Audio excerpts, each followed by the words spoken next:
Welcome to this evening's Mars Anomalies and Beyond podcast.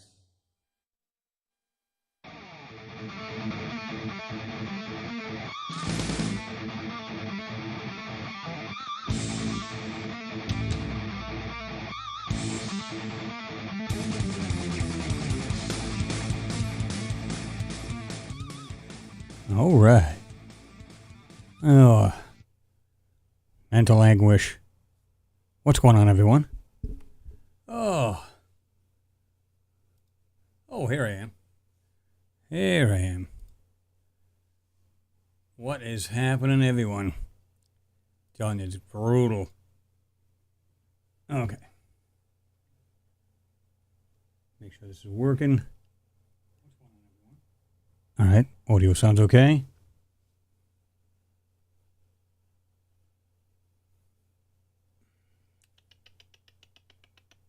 Oh, yeah. We're on the bridge. We are on the bridge. The bridge to nowhere.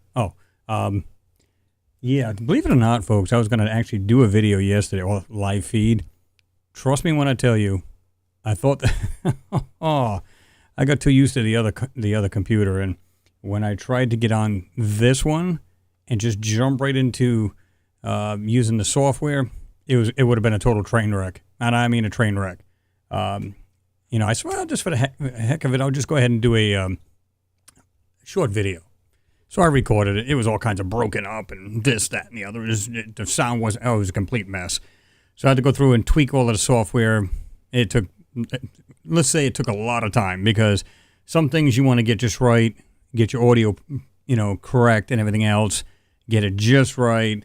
It sounded like I had a transistor radio I was talking through. I was like, wow, this is sad. So I had to go through everything, get it done, and it seems to be working okay right now, but it's nothing to tax the CPU on this computer. It's actually pretty sad because I think this is like a Ryzen 3. It's really sad, but this was a backup computer to begin with, so I didn't expect anything really big out of it. And I think it had like 8 gigs of RAM. We put 32 in there. Try to pump it up a little bit, as well as some software so you can overclock, the CPU correctly, though. Not going to do any damage. That's without going through the BIOS. It's just simple software. It's made by Ryzen to actually do that.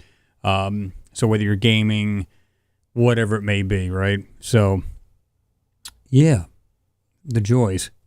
Gotta love it. Okay. So, what is happening? Everybody's like, Chris, where'd you go? Where'd you go? I said, well, if they watched the short video that I had on the shorts, you can see that the power supply pretty much exploded on itself. Funny thing about it is the computer was literally on standby. And I was just like, I come home and half the room here is like, got power and the other half does not. And I'm going, okay, that's a little odd. The switch box that you usually have the power on because, again, the computer's on standby. That wasn't even on. I went, oh, my God, tell me you're kidding. So I flipped the breaker back on and go to put the computer on. Nothing. Nada. I said, great, fantastic. So I take the thing apart, and, of course, if you've seen the short again, I take the power supply apart, and in the bottom of it, it's completely like, this surface mount components, literally 2 or 3 of them just went, boom, it just exploded. It must have been a flame or whatever, but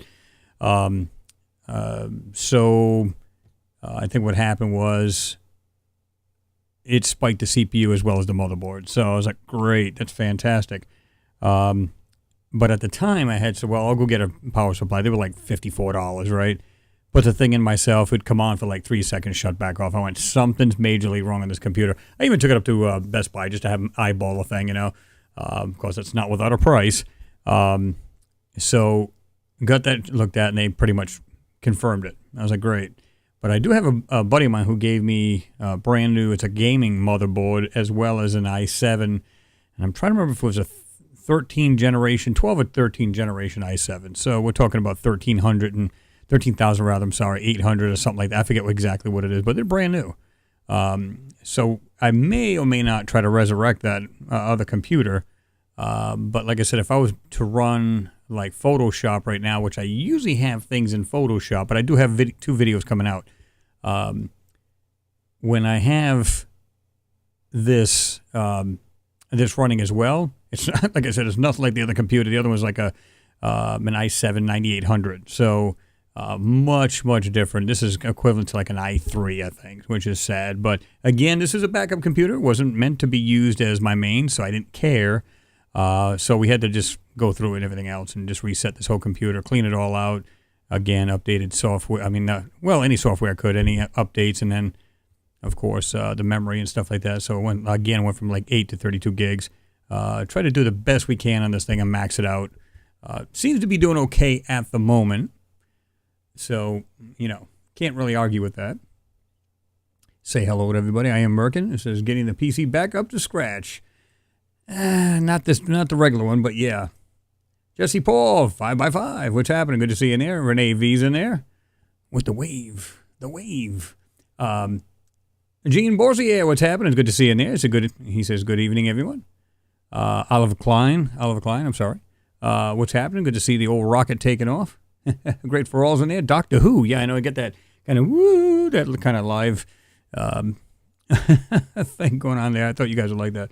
Other people are like, man, I'm tripping. Pete Ferrero.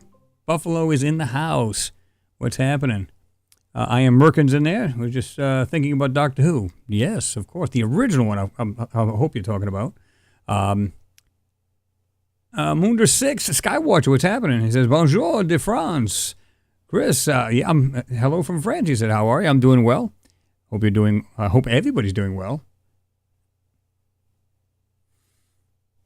Let's see. Looking good back screen, yeah. Yeah, I was messing around with this. You can put like different backgrounds and stuff like that, which I thought was kind of cool. So I figured I'd fodder around with that a little bit. Chris Francis, what's happening? Say, hey, Chris, welcome back. Well, I appreciate that, Chris. John P. Adventures, what's happening? Good to see you in there as well. Oh, yeah, Wild Mountain Bear, what's happening? Nice to see you again, Chris, even though this one is a test. It is. I don't mind conversing anyway, but it is a little later, which kind of sucks, but it is what it is. Like I said, if I had gone on this thing yesterday and it went live, you would have went, what happened? It's a complete disaster. It just never would have worked, and I was so wanting to get on this thing. It was probably about 1:30, 2 o'clock, and it took me till the evening time because between going through the settings of the computer, getting the maximum out of it, tweaking whatever I could, and then, the good thing about it, folks, is that I was telling you that I have a backup hard drive, right? A 4 terabyte. It's not super big, but it's a 4 terabyte. So anything I had on the other computer, guess what? So everything was backed up on it, so I can just jump right on this. I took all of the things I had, like Photoshop and everything, just moved it right into this computer. So, and I have most of the stuff was, like I said, of the photos and stuff. Now, there was a bunch of it on the screen. At this point, I lost it. So, but all the rest of it, like in the past, I've had on this thing. It's got a ton of stuff on this. So, including again, my programs and stuff. So just move it from there to here. This is the reason why I say always have a backup. In the event that happens, there you go. So, yeah. But still, it's always fun. Gotta love it. Let's see. Gulf Coast, a prepper says, hi all. What's going on, Gulf Coast? Good to have you in there. Gulf Coast. Gulf Coast. Okay. Hold on. December Reptile, what's happening? Says, howdy all. And I'm in Buffalo, too. There you go. There you go, Pete. Might be neighbors.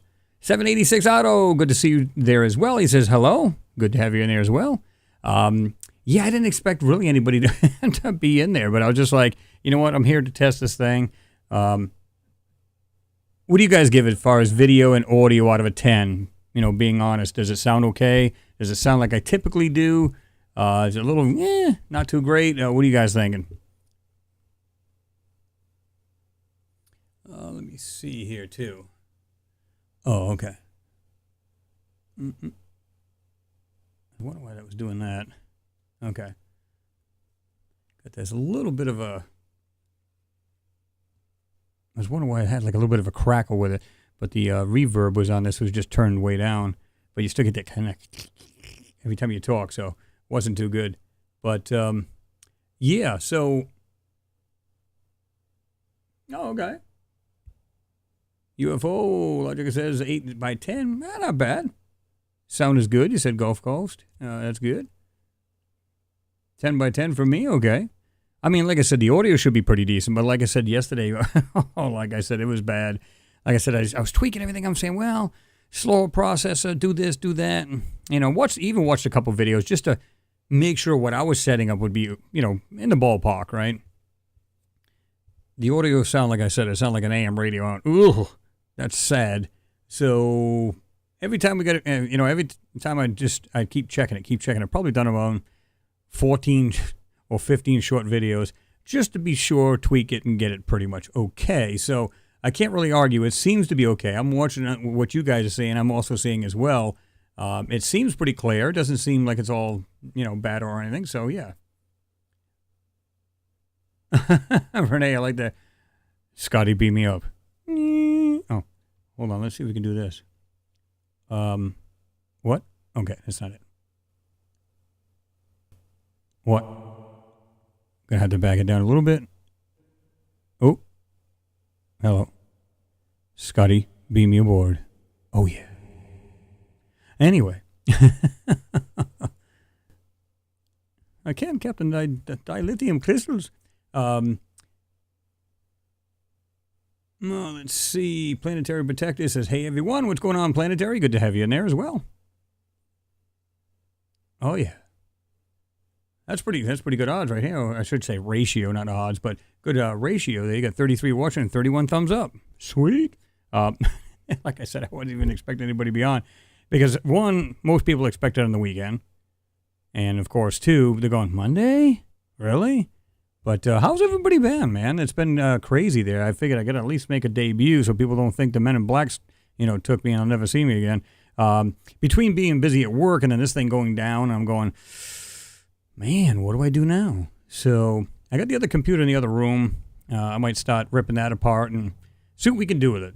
If not, then we'll just bury it in the backyard or something. It's sad, too, because like I said, I think that's the one I got 80 gigs of RAM in, brand new power supply. And the GPU is still good. I mean, everything seems to be good, except for the motherboard. And like I said, the CPU. So, well, like I said, we may take that apart and, see what we can do with it.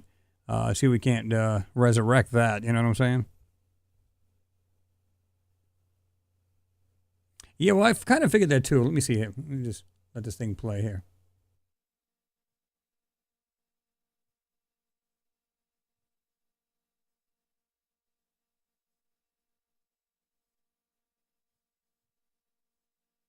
Yeah, it might be a hair off. I mean, yeah, I can see it. And I'm talking about a millisecond. Here's the weird thing. I did everything I could to correct that. It might be off like 50 milliseconds or whatever. And for some reason, that thing just didn't want to hear it, no matter what I'd done to it. So I'm just chalking it up as, not sure what to make of that. This might actually help it a little bit. Let me just see it, because I don't know if it's got an echo or anything in there, or if just like a slight reverb. That might be. Sometimes when I turn up the music slider, sometimes you get like this weird kind of little bit of echo reverb kind of thing. So, yeah. Elaine, what's going on? Good to see you in here. Say, hey, everyone. It's, it's like 12:30 where you're at here in the UK, Tuesday morning. Well, good to have you in there. I'm just doing a little testing and see if we can get anything out of this computer, see if it's working okay. Mark Condren? I hope I'm pronouncing that correctly. Sounds okay from this side of the pond. Well, Mark, good to see you in there, and I'm glad you're listening, and thanks for the input. Rand Berkey, he said, Chris, I told you I'd hook you with a cool episode. Well, like I said, I try not to, what's the word? We'll just chalk it up as pride, right? Like I said, I've still got this computer as a backup, and I still have my faithful HP. Believe it or not, though, I actually forgot about that computer. That was my backup to begin with. So the whole idea was when I had the other computer, which now failed, this one here I'm on now was going to be the backup, and I was going to bump the HP Z210 out of there. But that's an i7, although I think it's a 4th generation. So it's nothing spectacular. But that one, I think, might have been 4 gigs of RAM when I first started. Now I got 20, and I bumped that one up there as well. Just try to get them at the maximum as we can, so they can at least perform pretty decent, you know what I mean? Eastward in Eden, what's going on? He says, sounds great in Dallas. I appreciate it there. Do appreciate it. I think I've seen there, Renee. You said Jean has made an insane game out of all of his finds. Looks really cool, Chris. What a job that man throws in respect. Just like, oh yeah, exactly. I mean, I give Jean, nothing but props. Now here's the thing: he used to be a coder way back in the day, so he was making these little games and stuff anyway. So I remember talking to him before we had going on live a couple times, and he was talking about that, how he's going to make a game out of like his finds and stuff like that, which I thought was really darn neat. And he's smart as a whip. I'll tell you that when it comes to that. So which is cool. And I know he's been building that thing up, meaning he would do, whatever, he'd start off slow, and then he started putting more and more finds in there, and of course put them in 3D and everything else, which I thought was really, really neat.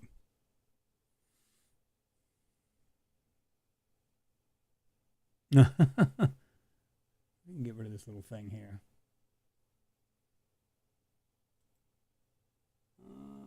I guess you can. Let me see.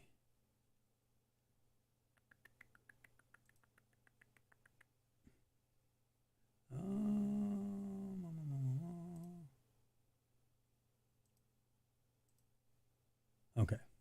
Just checking something here, make sure this is working okay. I Am Merkin says, Am a UK2 just went to bed. Booming cat on the pillow and Chris props on the stream. Well asleep, can't wait. I understand, man. I know a lot of you folks are over there across the big pond, so I don't expect anybody to stay up. Like I said, I was just messing around with it, and I said I'm just going to just try it out now. It seems to be working okay, other than maybe a slight millisecond on the syncing of the voice and the video. I think we can deal with that. Although I hate that because I like everything running perfectly. So yeah, that's like it's a little bit of a pet peeve for me. I just kind of irks me. If I don't have something working well, it just gets on my nerves. And I'm sure a lot of you folks are the same way. You're just like, man, it just doesn't work the way it should. I don't like it. You know what I mean? So it happens, though. There's not much you can do about that. Oh, let me see.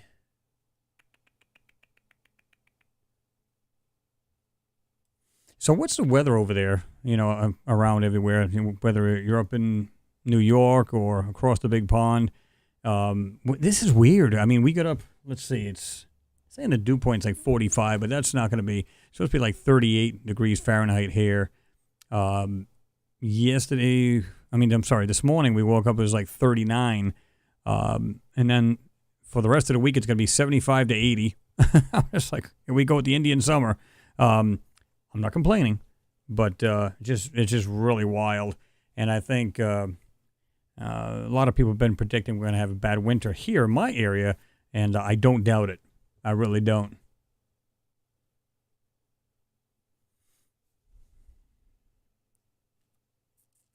Let me see.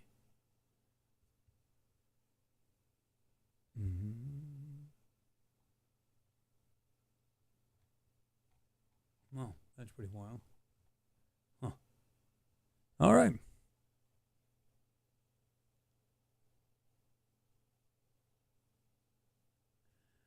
Yeah. I like that. I just went back to the comments when you said, Rand, when you said, Chris, I told you to hook you up with a cool PC. He said, Risen 3. Man, you got to call me. Oh, man. Listen, for what it is, it seems to be working all right, but Don, I'm telling you, it's like I said, I just, like you just think it's going to, well, I knew it was different, common sense, but I was just like, well, it can't be too much difference. I didn't have a whole lot running in the process, in the background and everything else, so I was just like, well, it should be okay. Like I said, I'm just going to do a video, like I said earlier, and it's a good thing I didn't try to go live. That was horrible. Because not only is it my broadcasting, but it's also my recording software, and if you can't make a good recording, guess what? It's going to be live streaming. A complete train wreck, like I said. So I was like, let's not do that. Let's go ahead and tweak this first. Yeah, I mean, I'm sure you could build them pretty cheap because I've seen a lot of people build them. Here's the weird thing. They had a CPU. It was an i7. Because I thought about, I was asking the guy over Best Buy. I said, listen, what is the one I can use for my motherboard in case it's nothing more than the CPU? Drop another one in, right? He said, well, the one we have on the shelf won't work. And I think it was an i7. I think it was a 12. It might have been a 12th generation. So it was like 12.8, I think it was. And I'm like, oh, crap. He says, yeah, it won't work with yours. And it was like $280. I'm like, that's not bad. And, to get it back up and running instead of buying a brand new computer, right? And like I said, he said, it won't work. And he says, if I was to get yours, get this, it's $455. I went, what? So for a little bit older CPU, it's more money. Am I hearing you right? So I was like, no, we're not doing that. The motherboard was about $280, $290 as well. So add that up if you had to replace that as well, right? I'm like, holy good God, have mercy.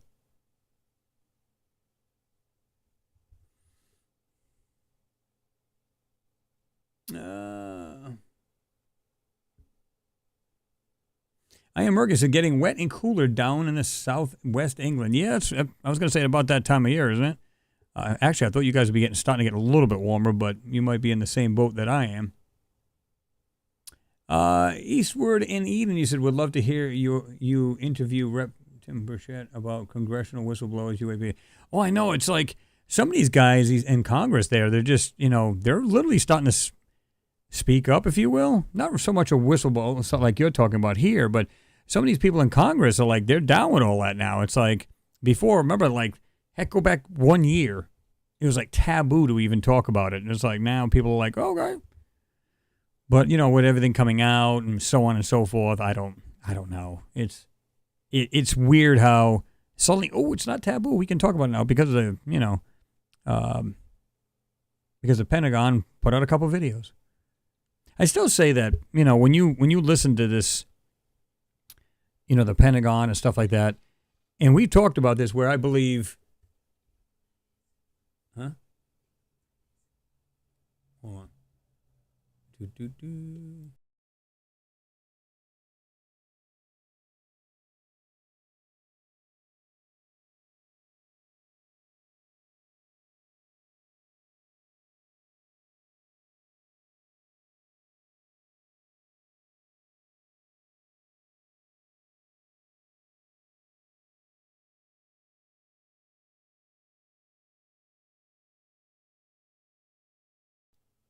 Sorry about that, folks. My wife was just coming in and she goes, somebody's at the door. I said, what are you talking about? I said, it's not super late. It's only like 7:30. Hold on.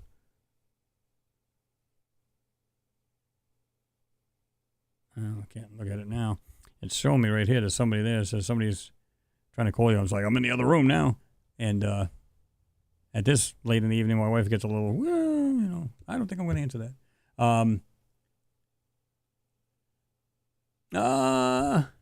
Carl Aspinall says, nice to see you back, mate. Well, I appreciate that. Glad to be back. If you want to call it 100%, I don't believe we are, but we're doing the best we can for what we got. So it seems to be working okay. That's all I care about. Rand, you said, Chris, you need to get a hold of me. I will make the switch to a great PC, seamless and free. Please let me help you. I'll donate everything to build a new PC for you. I appreciate that, man. Well, I'm willing to even pay for it. I don't even care. But if you want to get a hold of me, let me know. Like I said, I don't even care to pay for it. Like I said, always looking for something better. Because like I said, I'm going to try to get this one put back together and see if we can make anything out. Because like I said, brand new motherboard, brand new CPU. But I don't know. I haven't had really any time to relax. Most of the time I come out of work and it's like, you know what I mean? It's crazy. But you can, drop me an email at Mars Anomalies at AOL.com, and I'll get back to you on it, and then we'll talk then, right? And like I said, I would appreciate it. Renee V said, okay, Chris has promises donated all the way, just done respect for you and your family. I appreciate that, Renee. I really do. Much love to you, and I appreciate it again, So, let's see. Oh, I got a green hat fail? What happened? Let me see. Let me see if I can get it to do it again. Sometimes you got to go like this. See it? It'll start breaking apart. See it? That's pretty funny. But, I can actually tweak that out of here a bit better too. Briticus a third. He said, "What is your best Mars video?" There's one. There's actually a few. Actually, I shouldn't say there's just one. Trying to remember. There's one that's like City on Mars. One that's like the smoking gun. One that says smoking gun video. They basically look like almost like automobiles like we have here, which is really goofy as hell. But when you see it, you'll understand what I'm talking about. I'm trying to remember if we had. Let me see if I can find this.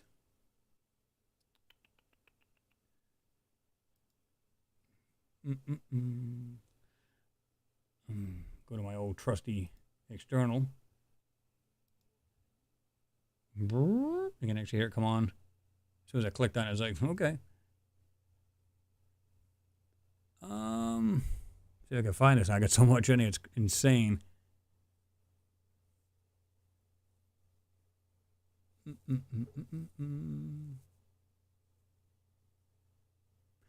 Well, that's an older one. That one there was like, this one's weird too because it looks like it literally looks like vehicles or something on a highway, which is really just wild.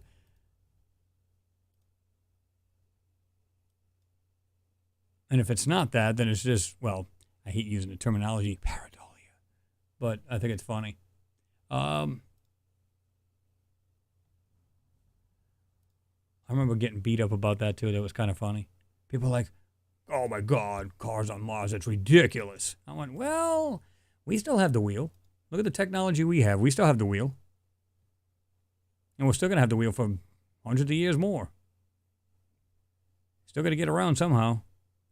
I mean, how would any other civilization get around if they're not using, meaning they're not like us, we're going to be having flying cars and everything else, which are becoming more and more perfected. And of course, they're going to be guided. They're not going to be something you drive. It's going to be guided, like your Tesla would be. So it's going to be similar to that.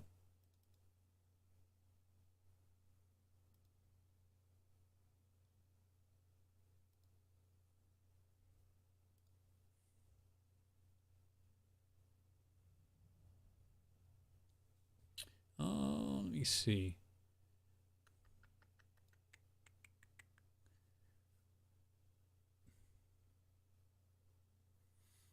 I got some more. I actually revisited a photo I had done of Deuce Bay, not to be mixed up with douchebag, Antarctica. And there was a couple other things I found I thought was really, really wild. I said, oh my God, there's more in this photo than I thought. So, really, really cool.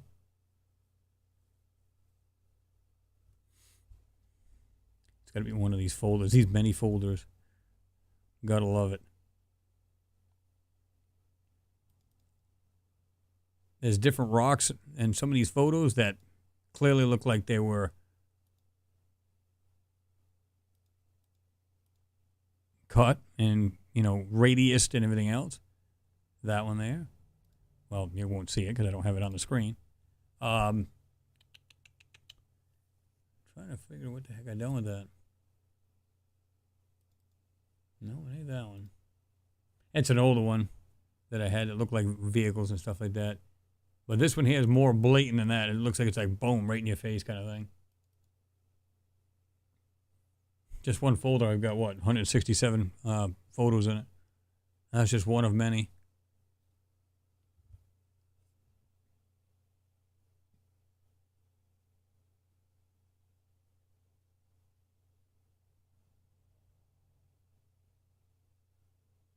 Renee V said Martian walled city with a question mark, industrial complex, 6/2/21, 2021. Awesome. I have many, but this one is also cool. Yeah, I mean, I've got that one there, but it shows the whole area. And there's no way that we built this. Now, I'm not saying that we're not there. Of course we are, right? We've had the Army and our service people in Antarctica for quite some time. I think it went back in the 40s. 30s and 40s that we've been there. So it's nothing new. And But when you see the stuff, these buildings and structures everywhere, you're just going, oh, come on, there's no way we built all of these. And some of them are just wild looking and very, very large to boot. So these things are incredibly big. Let's see if it's even in here.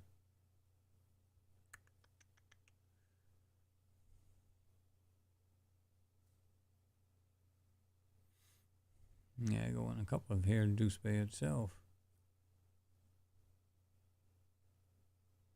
Actually, there was another one here, too. It was like something I think Jean Ward and I were talking about, and I had a couple of his photos and stuff that he worked on, which he does a fantastic job. Does some good work. That's full show. No, it's not in this one here.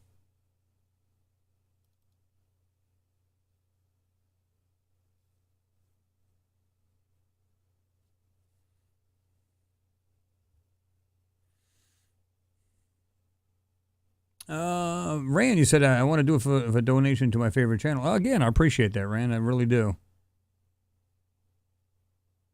Renee V said, "Oh, the carved animals rock." Yeah, that one's pretty cool too. Alan Snyder, what's happening? He said, "Chris, good to see you, sir." Well, I appreciate that. Mimi Reacts is in there. Hi, Chris. He said, "Hi, Mimi. I hope you're doing well." Okay, wow, some photos in there go way back. You guys remember that other video, too? And we don't know if it's true or not. I'm sure it's a complete hoax. Let me see if this thing will even play. And maybe just screenshots. Hold on. But it's like somebody's actually in there, and you can see Saturn's rings, and you can see what looks like a spacecraft near the rings. That's pretty cool. And you can see there's some kind of weird writing on this wall or this window frame type thing. It's really bizarre. Probably says General Electric. Oh. Let me see. I had the video today. Where did that go?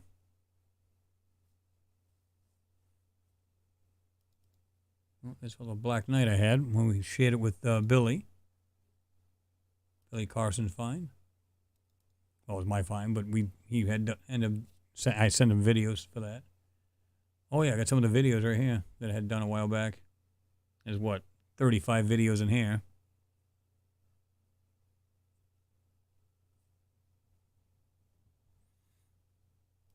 Let me see what these are here.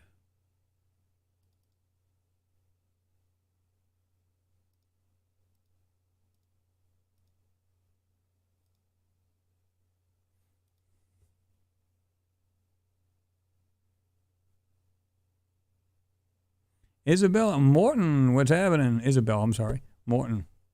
Sounds better than usual. Let me see.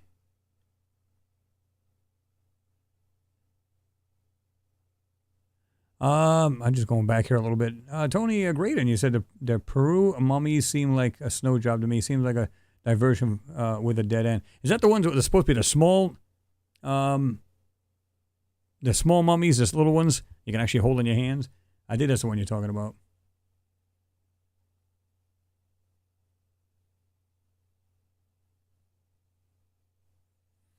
Calicles, I guess it is. We do a video on Saturn inner moon, most moon called Pan, that NASA just released images of. It clearly looks artificial. Yeah, we're going to be checking out a lot of those. I like to do the moons as well.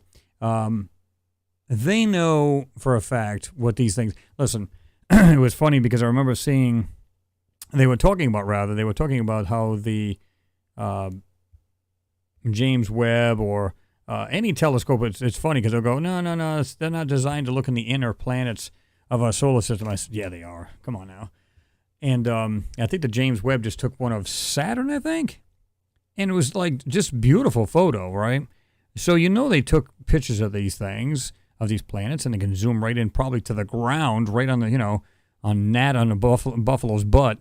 And they can go right down like on Mars and actually see everything without even having to even go there if they didn't want to.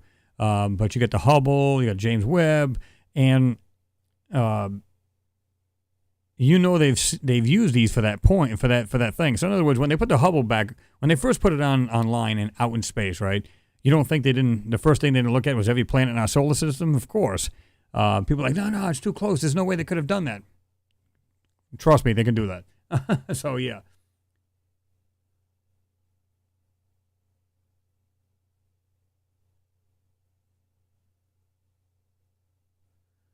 Terry Kelling, thank you very much. I do appreciate that. That's awesome. Good to see you back, brother. Where you been? Well, computer went down. So we're making do with our secondary backup.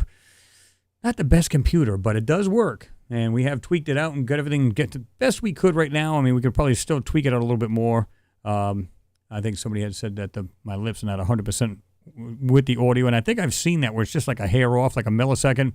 But that doesn't destroy everything, so I'm not really worried about it. And the thing is, I'll still be able to do videos and all that other stuff. So I've already got a couple on tap ready to go. So we're going to be trying to get those done, too, as soon as I can get this thing 100% tweaked. It seems like it's working pretty well, so I'm not really complaining too much.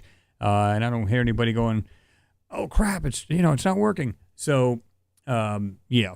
So right now it seems to be doing okay, and I figured I'd run it through its paces and see what we can do. I mean, I ran the heck out of this thing, ran everything in the background, and like I said, it just it really taxes the heck out of the CPU. So we're just like, okay, maybe there's some things you won't run like you used to run on the other one, and then you'll get a smooth, video and everything else. So can't complain. But again, Terry, thank you very much for your support. That's awesome.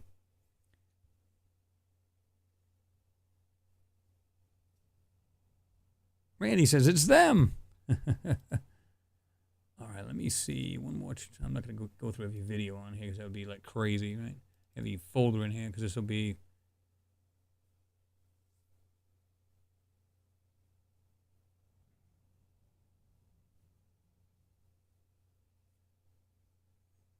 It'll take a long time if I do.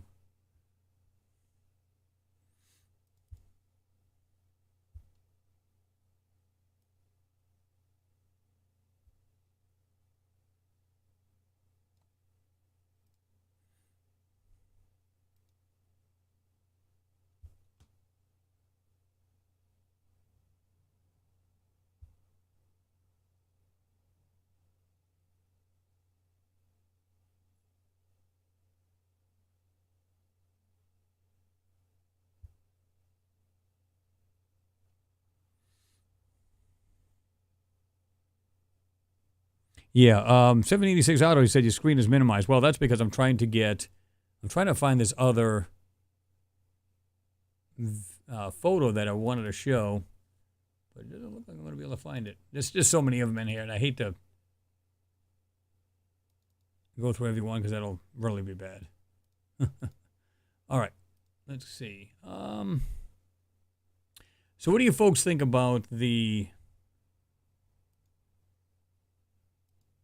OSIRIS-REx bringing back the sample? They say there's carbon and water in there. Surprise, surprise. Right? Imagine that. So they're now finding this. Let's see. That's at least 2 ingredients for life, isn't it? So imagine that. So right off the bat, and they said they were trying to get, I think it was 60 grams. And they ended up getting like 70, and they said they haven't even opened this thing yet. So in other words, I'll show you the picture in a moment. It's pretty crazy where they have it's sealed, but there's actually some of that soil on top, so they haven't even gotten into it yet. And so they're so it's pretty crazy what they're probably find even better stuff because it may not be it won't the outside stuff may be contaminated, but that may be not. You know what I mean?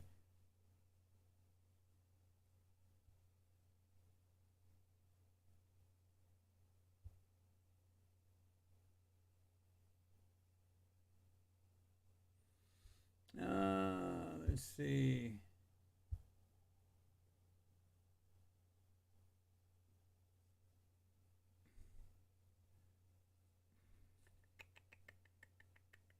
Yeah, here's that one you were just talking about. Who was just saying that about the big buildings? Renee, I think it was you. Was it you who was saying that? Because you were saying, for the followers who don't know, Chris also has a moon channel, which is insane finds with those black mega buildings, which I do have here. I'll put it on the screen and move myself here. Let me see. Here it is here. Oop, wrong one. And I'll get rid of myself here for a second. But there's the original. And you can see the buildings right down in this circle to the right. These were, and all I had to do was just bring up the exposure, and they were right there. So it's almost like they try to play it off as a shadow, and it wasn't. That's the crazy thing. Okay, there we go. But again, I didn't have to do anything to that. I literally just circled it and just brightened up that area, and bang, there you go.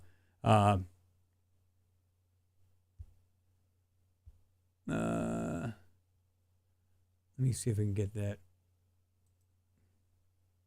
This computer, I think, still has it set up.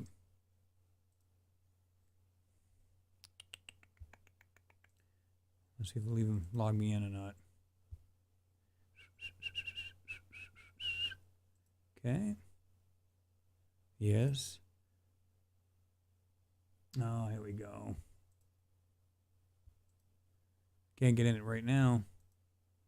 I have to find the link. But yes, UFO, I'm going to just call you UFO Logic, I guess it is. Do you have any other social media platform? I do have a Discord, like Renee was just telling you. We do have it, but I don't have the code right now because this one here on the other computer, my other secondary, now it's still my secondary now. It's that one there doesn't have the proper password now, so I'll have to get it. And maybe I can put it underneath this live feed after it's been finalized and then put it on, or put on YouTube.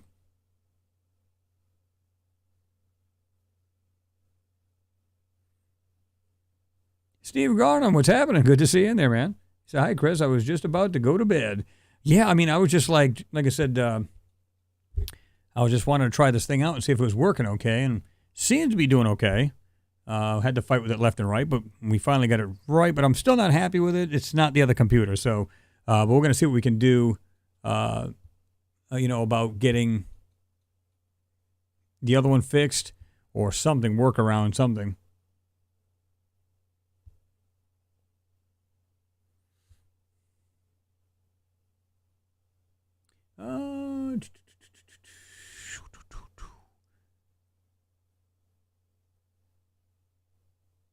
Resident, good grief, I've grown a beard since last time you streamed. Trust me. I got more gray hair because of not being on, because like I said, my main computer went down, so not a whole lot I can do about that.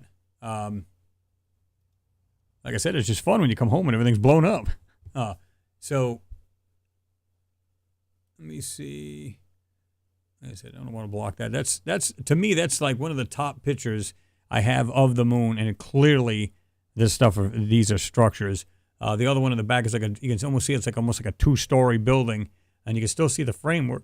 You can still see the framework right there.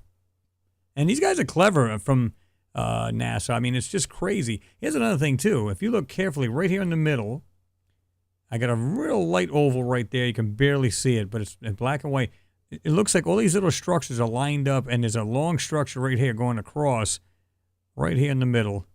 Look at it carefully. There's literally looks like structures in a row, and there's a larger structure right there, especially right on top of this thing, on top of this one. It's crazy, just some of the stuff you see in here. It's awesome.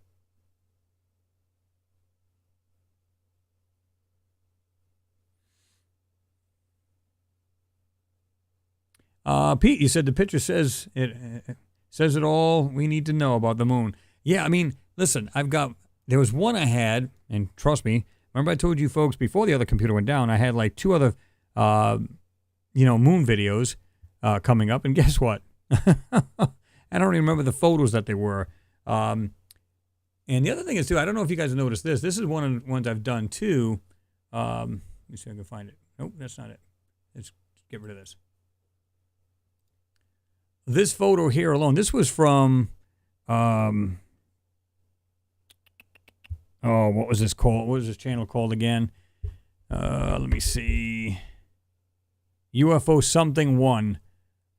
He gets the credit for this one. I had done a video on this, and you can see, and this is my screensaver, just on there, But this one alone, it's in black and white. It's in color.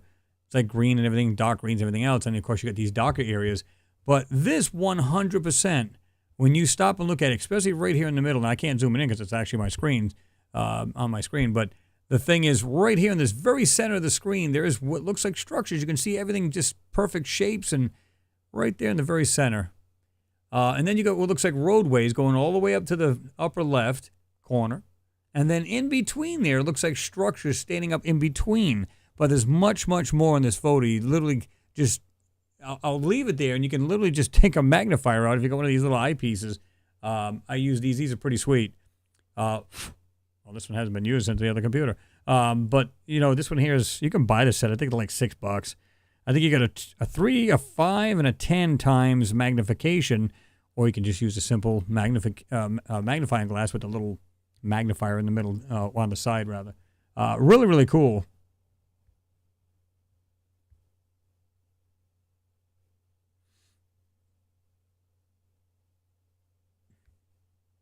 Renee V, this is the most, you said this is the most beautiful and best find of the moon of your and all of the YouTube master.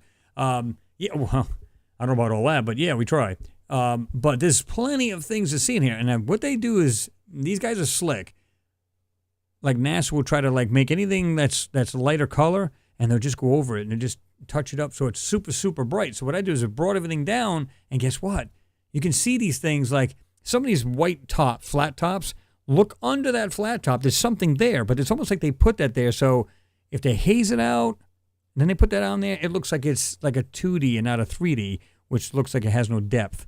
But when you do this, like I said, that to me screams those roads that look like roadways all the way up. Looks like they've been broken apart, and there's just structures galore all over this thing. It's crazy. UFO Evidence 1, I think his channel was, and he no longer makes videos, which is sad. Because he was doing a really fantastic job. The first time I seen this, I was like, oh my God, what is that? And yeah, definitely jumped on it. Tony Graydon, what's happening? He said, sorry, Chris, have to leave, sleep, and earn across the morning. Hope you put the video up this up tomorrow. Yeah, I'm going to try to see what I can get done. I got a busier day tomorrow, so I'm going to see what I can do. If not, it'll be like Wednesday. I'm going to try to knock the two of them out. Like I said, I got one of Antarctica, and I'm going to do another one. It's basically, what did I call it last time? I think it was like Gander at a Gigapan. Really, really cool stuff on some of these things. You just, if you go over it slowly, you can see things that you wouldn't have seen otherwise, because you're just kind of perusing over the thing, just kind of like, whatever, oh, that's nice, well, that's great. But when you stop and look at some of these things, especially the stuff in the shadows, you go, whoa, hold on. Clearly this is not natural. And there's like, I can think of 5, 6 things right off the top that's in this one little area of this Gigapan. It's crazy. So we'll be doing that one too.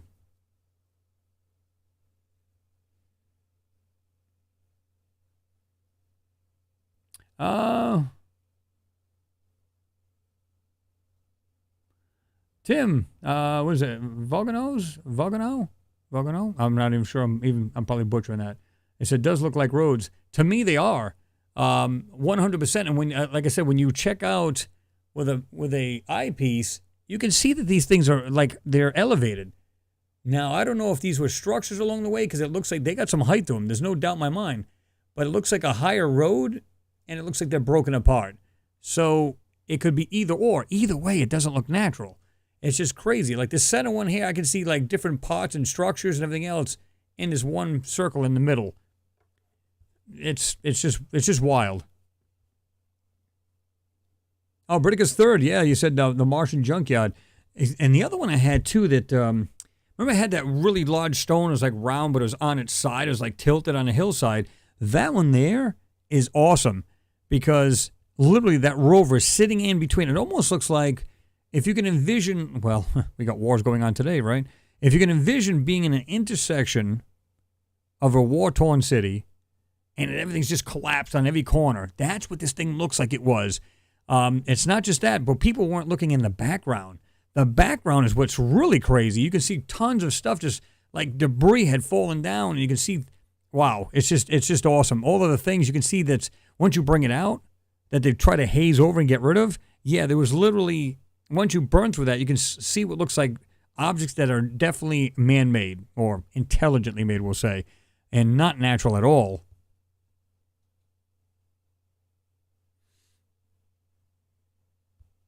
Renee V said those black mega buildings, I mean, the best find video ever on YouTube, and therefore number one.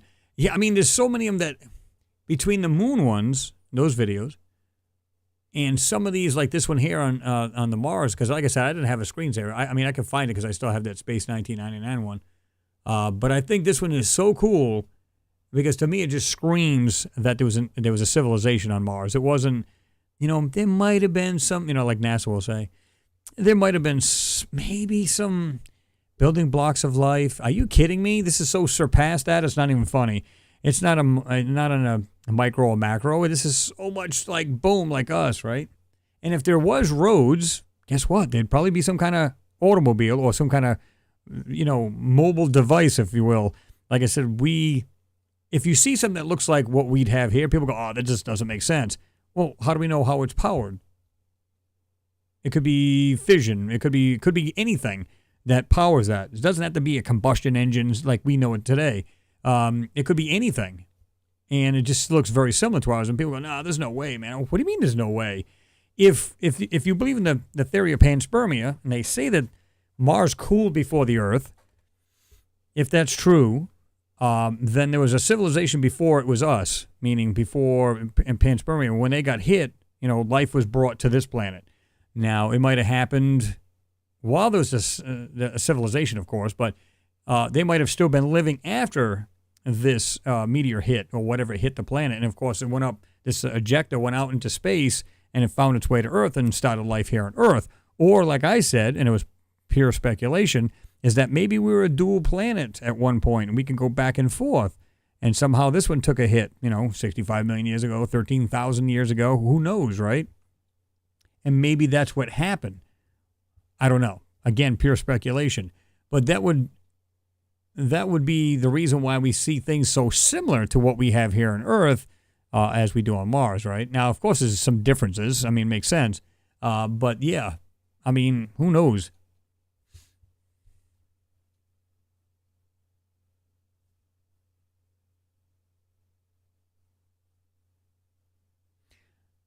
Terry, you asked me, Chris, did you get the Nikon Coolpix 1000 camera? No, I sure haven't. That would be sweet. And we could really have a good look at that moon. Kurtabanas, what's happening? He said, hi, Chris. Hello, people. What's going on, Kurtabanas? Good to see you in there, man. You doing all right?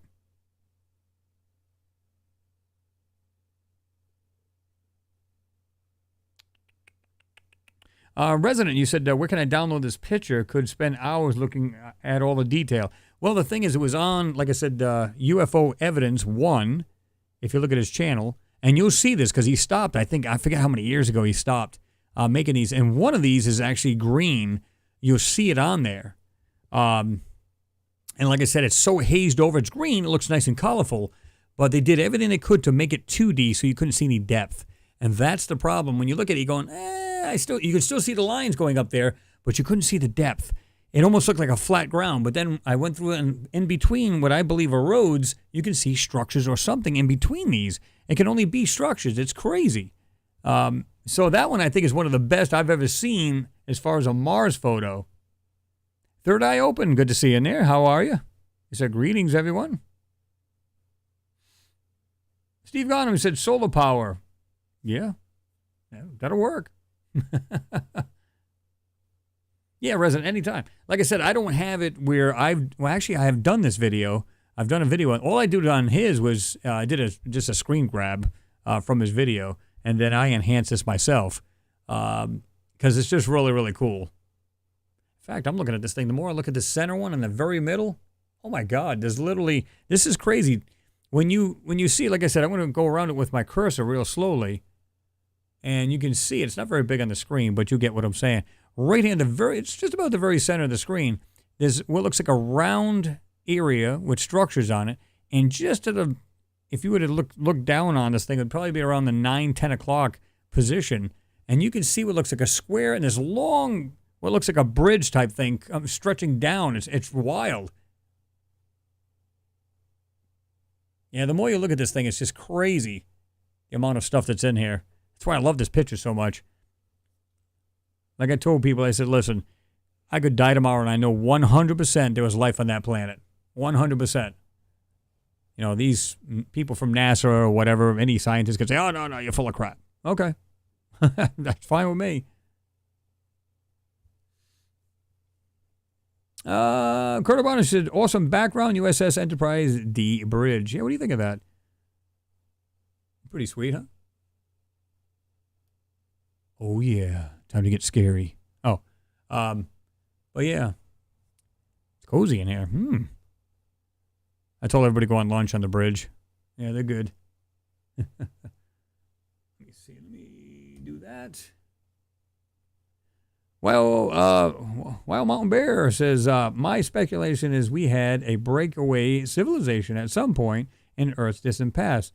Then a cataclysmic event. Exactly. And I agree with you. You know, I don't want to have this thing too big on this because I want to be able to show more if we had to. Reduce it a little bit. But yeah, I mean, I believe you're right. And either we were coexisting at one time, meaning two planets at the same time. I also believe that there was more life in this solar system, maybe thousands, maybe millions of years ago, and everybody just took off. Because we were a binary star system here in the solar system. There's a burned out sun way out there at the end of all the planets. Now they're saying, like I said, and anybody who's been with me for a long time, a couple of scientists have said there's like 23 planets. Of course, these stretch way out. So you know this other burned out sun's going to be way out. So if that's true, you have two suns, one on each end of these planets, kind of like bookends, and every planet in the solar system would have been pretty warmed up, or at least the planets on both ends, and maybe the ones in the middle were a little cooler, but then people are jumping from every planet on our solar system. That's a very good possibility. Now, whether that's true, there's no way to vet that, but you know what I'm saying. And judging by what I've seen on this planet and on the moon, 100% we're not the only ones out there. No way around it.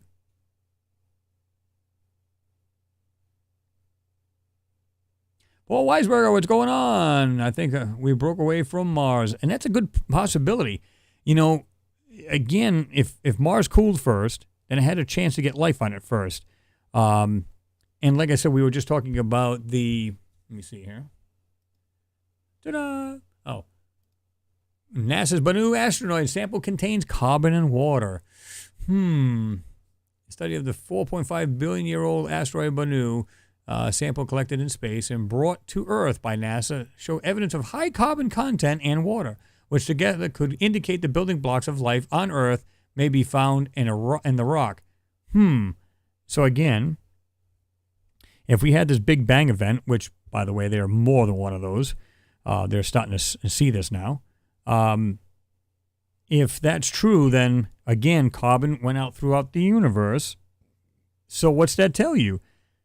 There's water everywhere. Well, not everywhere, but a lot of the planets now they're starting to see this. And you've got carbon, and there's a bunch of it, carbon-rich. So, and that's not the only building blocks, but you're still seeing that. So why couldn't there be life on other planets? Could it evolved in their own way? Sure, all day long. A little bit smaller so we can, let me just move myself over here. Oh, the power of technology. Oh.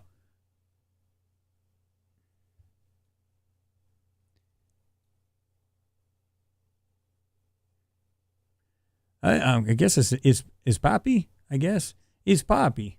Never been able to watch live. You really are putting out amazing content. Thank you. Well, I appreciate that.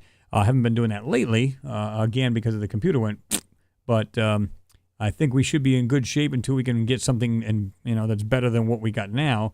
And again, this will turn out to be my secondary. I always use what was my secondary. And I'm watching exactly what you guys are seeing on the screen because it's probably like a 20 cent? Yeah. Give me 20 cents. It'll be all right. 20-second delay from me actually streaming to you guys actually seeing it. So, yeah.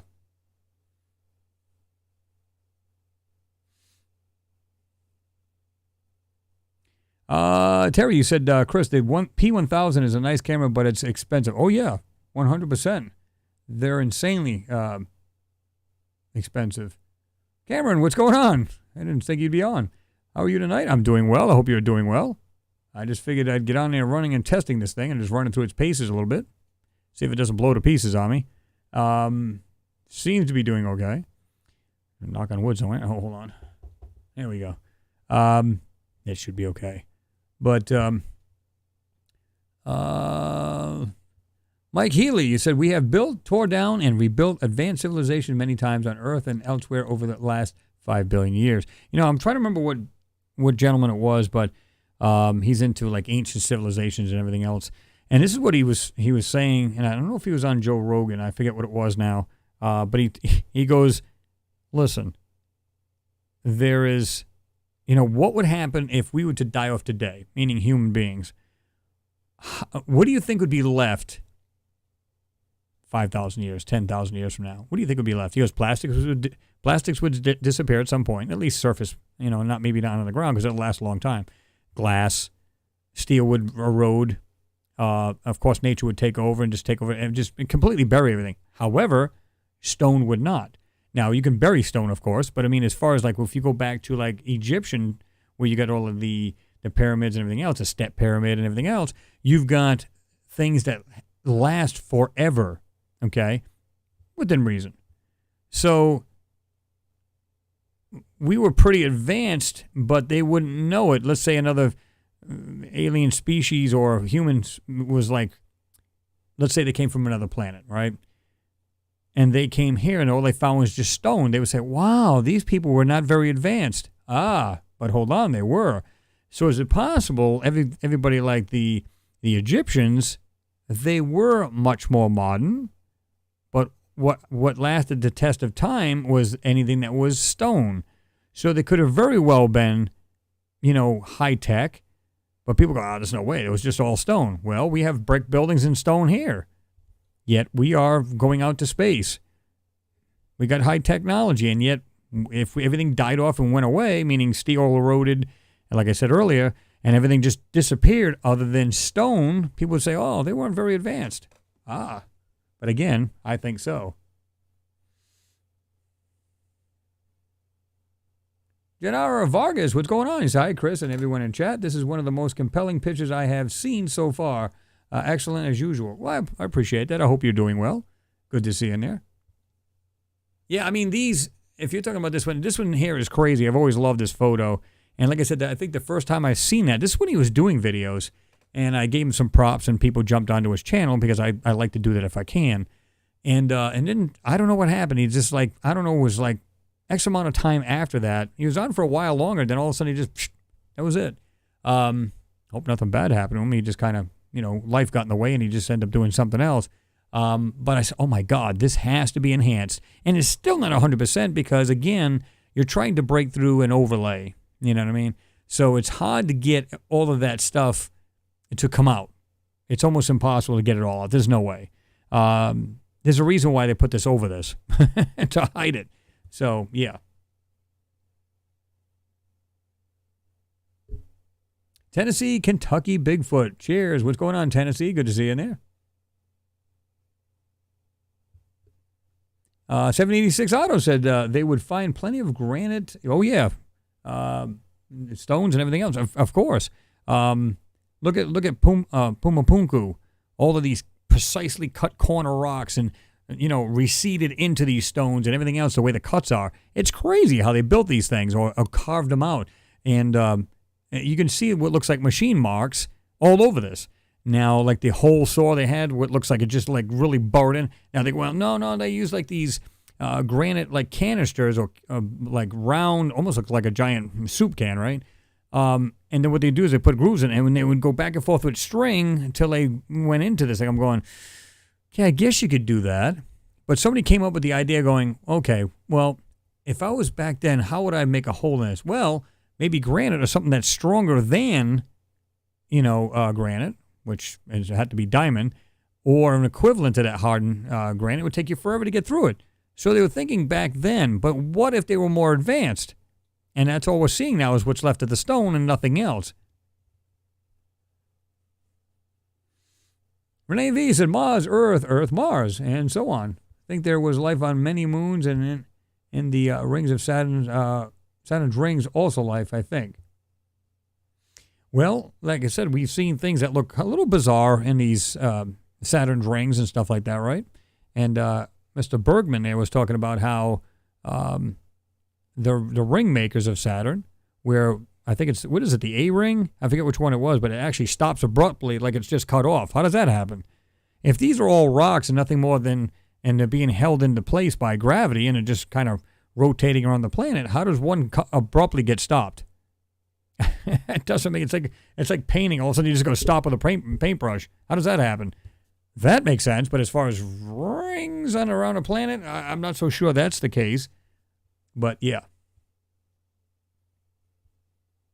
Steve Garnham said, Renee, Venus had life in the distant past. See, that's what's funny too, Steve, when you mention that, because people go, Venus, there's no way you could live on Venus. You could if you lived underground, or you lived in a domed kind of feature, or like a dome structure type thing and underneath a dome, or you live more in the Goldilocks zone because you can live closer to the poles where it's not quite as hot.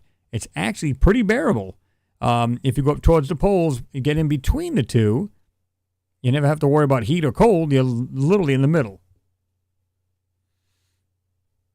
Renee, you said plus still life on it. Well, Pluto still has life on it.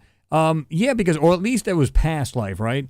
But, like I said, I believe at one point, just about every planet in our solar system has had, some kind of life on it. What kind, we don't know exactly. We can't put our finger on it. But we don't know if we were spacefaring way back in the day and that we just, we had our catastrophic events and, and then we had to start over. And now, like what's his name says, we're a species with amnesia. And that's a very good possibility. We just don't know. Maybe this is our first time ever on this planet, or we weren't. Like in Antarctica, there's crazy things up there, or in Antarctica, I should say. So when you think about the structure that are there, how old are those? Now, I remember Sarah and Julia, when they had done this work, they said that, when they had done soil samples up there, they were like 90 to 125,000 years old, where there was like metallurgy and stuff like that, metal on or in around Antarctica, right? And then when you see the structures, you go, okay, wait a minute. These guys weren't just like beating, steel swords and stuff. They were doing much more than that. Much, much more. Voldly 111 says they found clues for life in the atmosphere of Venus. Yes, they did, way up in the upper atmosphere, right? And I'm not surprised. I really am not. It's not going to be that bad in the atmosphere as it is on the actual planet because you have greenhouse effect and everything else. So it's going to be much, much hotter on the surface, again, depending on which part of the planet you're on. Well, Mountain Bear says, thus the legend of Atlantis. Absolutely. Absolutely. Mm-hmm. There's another one here talking about NASA's OSIRIS-REx mission officially surpasses asteroid sample size goal. This is what I was telling you about. Let me go down to, according to NASA blog post, the curation team that's been processing the samples say it has removed and collected I'm looking at this other thing too. 70.3 grams or 2.48 ounces, almost 2.5 ounces, of Bennu material from the capsule so far, and it hasn't even actually been opened yet. Those 70.3 grams come from just the area on the outside, the part of the inside, because it's got like a ring right here. You can see it all inside there. And the sample is collected head, and you can see it here as well.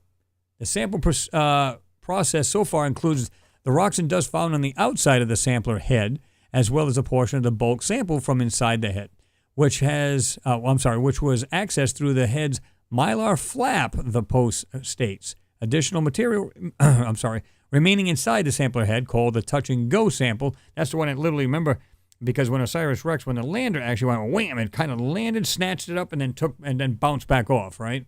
Or TAGSAM. In other words, it goes touch and go sample acquisition mechanism, which is TAGSAM, is set for removal later, adding the mass total. It says a view of the outside OSIRIS-REx sample collector. Let me do this. Sample material from asteroid Bennu can be seen on the middle right, which is right here. You can see it there. Scientists have found evidence of both carbon and water in initial analysis of this material. The bulk of the sample is located inside. So they haven't even gotten into this thing yet, right? And they're comparing it to JAXA's Hayabusa, which, where does that one went? Even though OSIRIS-REx isn't the first asteroid sample return mission humanity has completed, JAXA's Hayabusa takes that title. It is the heftiest, I guess. Or in other words, the capsule that landed in September delivered the largest ever asteroid sample to our planet. So really, really cool. I mean, I'm just curious what they're going to come out with and see what they found. Who was saying that? I remember seeing that, and they go, the Andromeda Strain. You guys remember that movie? That was pretty wild. Let me see. Tennessee, Kentucky, Bigfoot says, dust on moon was not at depth for age they try to sell. Oh, yeah. The funny thing about it, they couldn't even really drill down that much. Remember, because they had, like, the tools to do, like, a core sample, right? But as I stated before, that was nothing more than a PR move, right? We're going up there, because that was what they were telling the public. We're going up there to get samples to see just how old the rocks are up there. So maybe it'll tell us the age of the moon, or, you know, anything that's slammed into the moon. We can see those. So we go to different parts of the moon, and then we'll see, you know, what the age of those rocks are. And that's what was the whole point of it.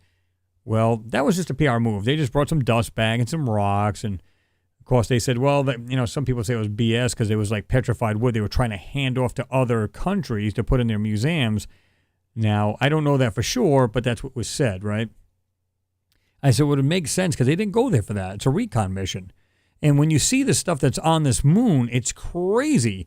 I've got one video that shows one astronaut taking a photo, and of course the other astronaut's way off in the distance. You can see him with the moon buggy, and then you see nothing but mountains and, you know, like just white all the way around him. But after you start taking this thing and kind of burning through this overlay that they've got, all of a sudden you can see what looks like structures all the way around this astronaut, all laid out behind him, like he's there for that purpose. It's not for rocks. It's not for dust. They were there for a recon mission. They're literally getting samples of whatever the technology is, because here's the thing. You can break off or shave off parts of metal, and if you were inside of any of these structures, you can get, you know, what you can of technology or whatever. Bring that back separately. Of course, it had to be still pretty light, right? Because you can't fly, you know, too much heavy stuff. So you come back and you come out with this little briefcase and, oh, here's the dust in the rocks. In the meantime, the other one's left in the darn capsule and say, yeah, we'll just show them this BS and then we'll take out the real stuff later on. Okay, gotcha. So that's what I think what happened. Because, and I'm basing that on what I found in these photos.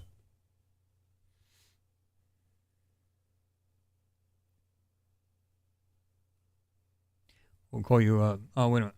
Scott Brzezinski, he said Graham Hancock is the name. Yeah, that's right. No, but there was another gentleman that I was talked about as far as him saying if we had disappeared, you know, what would be left of our civilization. But that was a different gentleman. But the one you're talking about, that's the one, yeah, Graham, when he says we're a civilization that has amnesia.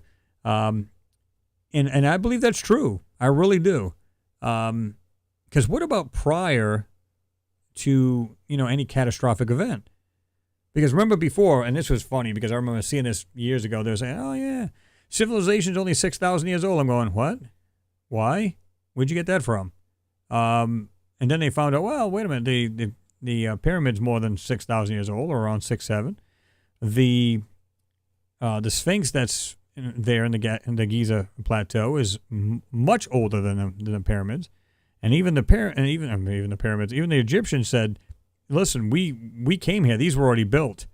So it's just weird when you get these, you know, these stories and you're going, now let me try to make sense of that. See what that makes any sense at all. So you kind of just go with it. So I don't believe every story that's been told, but still you go, okay, if they're dating these areas and they're much older, Then you go back to, when you see Göbekli Tepe, goes back even further, and then further. And next thing you know, man is over 1 million years old at least, and much, much older than that. And I don't think we really know how old we really are if we're going by generation after a catastrophic event, right? Renee, you said it is bizarre that we go after the sun and in spiral form, we may travel millions of billions of years around. Well, here's the thing, too. I remember them saying, and this is really wild because I think I said this, anybody who's been following me heard this before, when they said that there was a woman scientist who's done some studies on this, and she said, now keep in mind, this solar system was in a total different part of the universe back 65 million years ago. So when the dinosaurs were around, our solar system was totally in our star and our solar system has been in a totally different part of the universe. Is it possible that if we had life in this solar system, that we didn't jump off to another solar system that was much closer back then? How do we know? I think that's very feasible. And they just said, well, we found better planets that can support even better life than Earth, and they started branching out way back in the day. And, of course, we had catastrophic events, and then, again, we're starting over. Every time we have that kind of event, we have to start over again, right? So, I mean, again, it's just, it's just thinking about stuff like that. And does it mean it's true? Not so much. There's no way to vet it, but it's a good possibility, right? Mike Hoover, what's happening? You said, well, what's up, you guys? Hey, Chris, brother, long time. I know. Mike, you're not lying, man. Back to the, okay. Glad to be back. And like I said, we still haven't got 100% of the bugs worked out of this thing yet, so we're working on that. But it seems to be working okay for now. I'm not going to complain. So,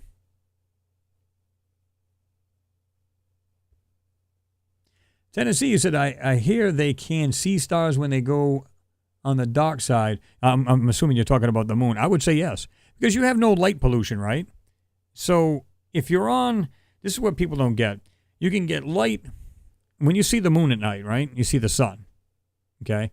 But what if the sun's shining during the day in your part of the world and you happen to see the moon? You know how you can see the moon and the sun at the same time?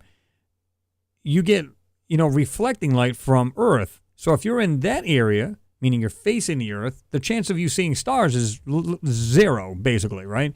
It's like you trying to see stars in the daylight. Not going to happen. Dusk or dawn, good possibility. Any other time, middle of the afternoon, you're not going to see any stars. It's the same way. That's why you see these people going, well, they never see stars. I mean, that's a bunch of crap then. It's like, no, it's not a bunch of crap. If you're on the dark side of the moon, the other side, and it happens to be not like we got the Earth, the moon, okay, now the sun's behind, but you still got light from the sun, from our Earth reflecting onto the moon, plus you got the sun on the other side. You're not going to see stars. Now, if that moon was to rotate with us, because it's tidal locked, it moves around, now it's darker on the other side of the moon, you can see stars. It's just simple. There's no light pollution. At least there's a very good chance of it. If you're anywhere, and if you're on the surface of the moon where it's like daylight, if you will, forget about it. It's not going to happen.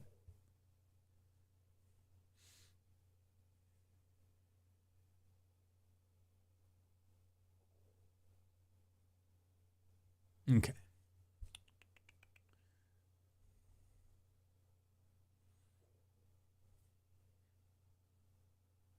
Let me see. This one's pretty wild, too. Shortest fast radio burst ever discovered lasted only 1/millionth of a second. That's insane, right? Normal FRBs are expected to last about 1,000th of a second. Again, it's basically a big flash of light, right? And energy. Oh, yeah. And, of course, this is right here in my backyard, the Green Bank Telescope, which I'd like to go down and see. It's not literally in my backyard. It's in the same state, which I think is about a couple hours away from me, which is no big deal. I'd like to go down there and, check it out. Since 2007, astronomers have been monitoring the sky for quick pulses of radio waves known as FRBs, or fast radio bursts. Their best guess for where these bursts come from, a type of supermagnetic dead stars, or magnastars. Usually an FRB lasts for a brief thousandth of a second, releasing as much energy as a short time as the sun does in a whole day. But international team of researchers have reported evidence of FRBs that each last a millionth of a second or a microsecond. These are the shortest FRBs observed. These ultra-short bursts have were spotted coming from FRB 2012-1102A. Say that real. Just go through the whole sentence fast. A known FRB source about 3 billion light years away from us. Past searches missed these pulses because their observations were quick. They weren't quick enough, and they probably weren't even looking at the right part of the sky at the time either. It was sort of like trying to sift through sand to find rocks with a strainer, but the strainer's holes were too big to catch the specific size of rocks scientists were interested in. And like I said, I argue, because some of them are actually a little bit longer than the regular FRB, and my argument is, like I said before, how do we know that's not the way they're communicating all over the universe? Now, when SETI, when they were talking about this, they said, these things are like, one would be like 400, light years away. The other one's 1.2 million light years away. Oh, yeah, it can't be nothing more than, we don't know what they are. They could be like these magnastars or whatever they may be. And I went, or it's communication through light. And I called it like the galactic newspaper. How do they know each planet doesn't get information throughout the galaxy that way? Just a split second, you have a receiver that can receive these things, and it just comes down, just, multi-billion terabytes of information, and you know what's going on. I don't know. But it's just wild. That's a good possibility, too. He made it sound like, well, coming from all different areas, clearly that can't be, anything. Why? Why?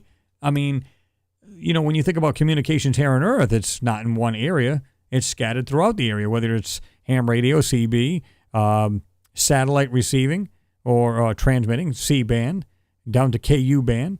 The list goes on. I mean, how do you know that? I mean, they're just guessing because they probably can't figure it out, even if you get a fast radio burst, because it says it's energy, but do we know if it's all energy? And they're just telling, what they want us to hear. I don't know.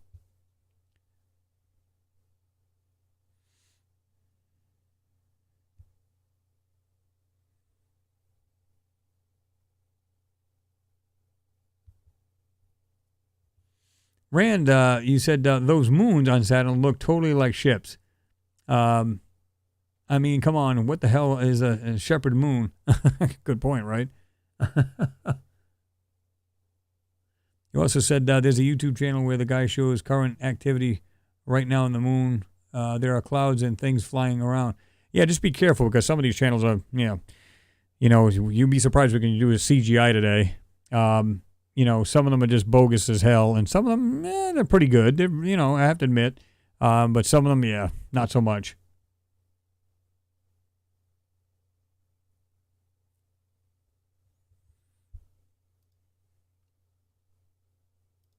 Ooh, yeah.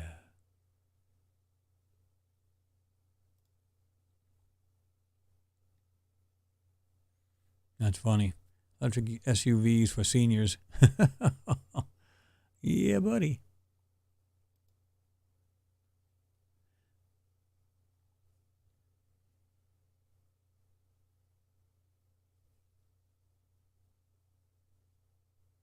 Let me see here. Oh, yeah. I'll put myself way up there. Yeah, this way I'm not in the way. You guys can check this picture out more about the moon. Oh, yeah.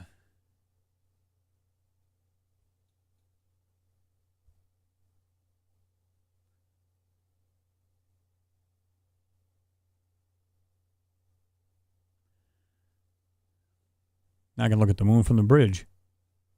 Oh, yeah.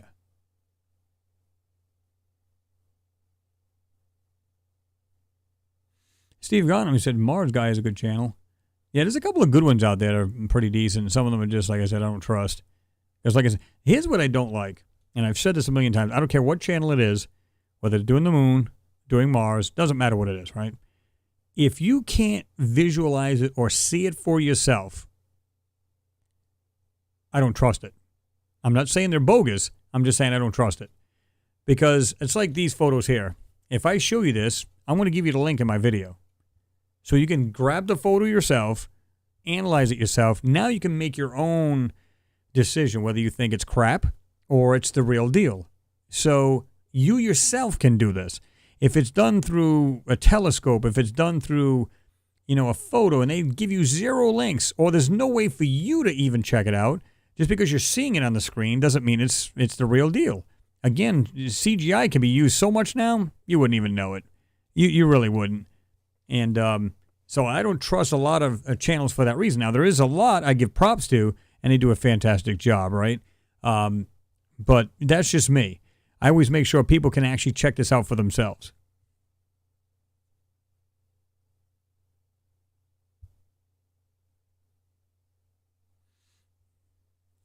Yeah, I got to agree too, Renee. This is probably one of the best ones as far as the moon.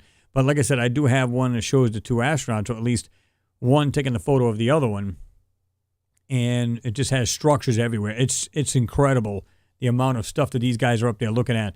Again, when you stop and think what these guys went up there and seen, because like I said, we've discussed this many times where, when they came back for their briefing, and, these guys were completely, messed up. You can tell.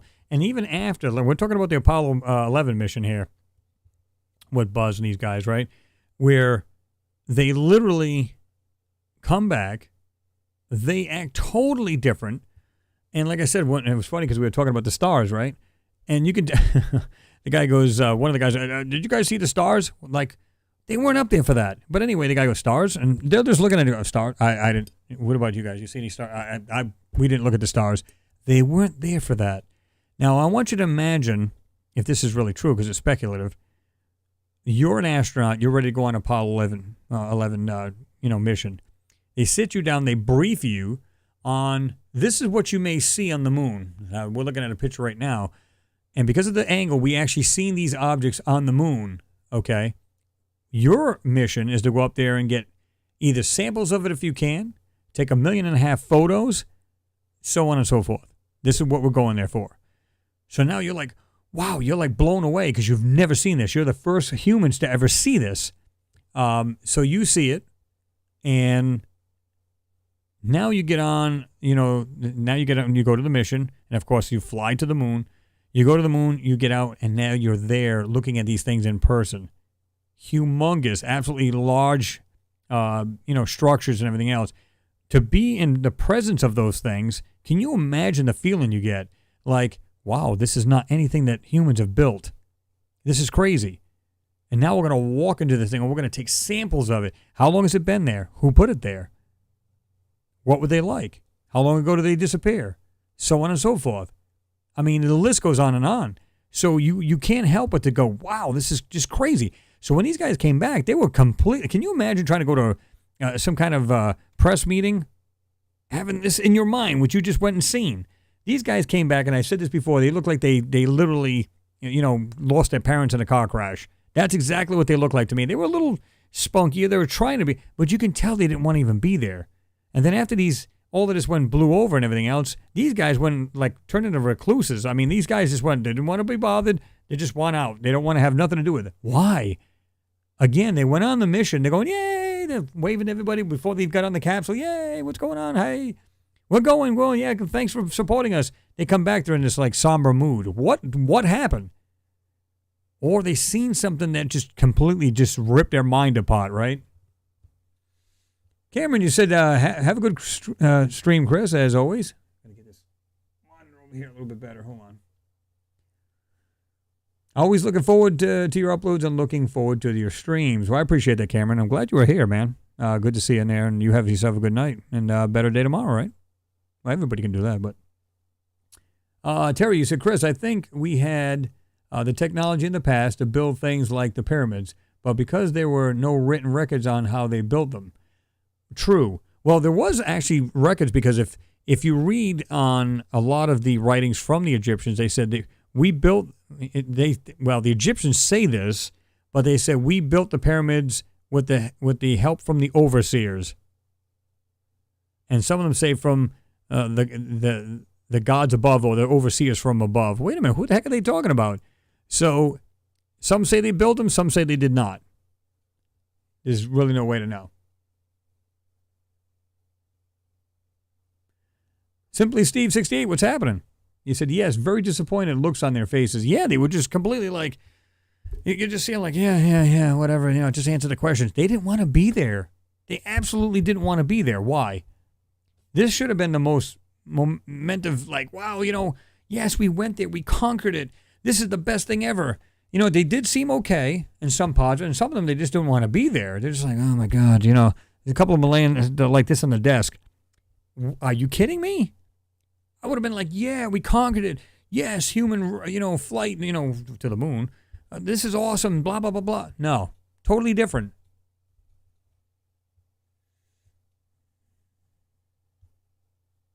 Gerda Bonner, she said, left on bottom, aircraft base, right? Buildings.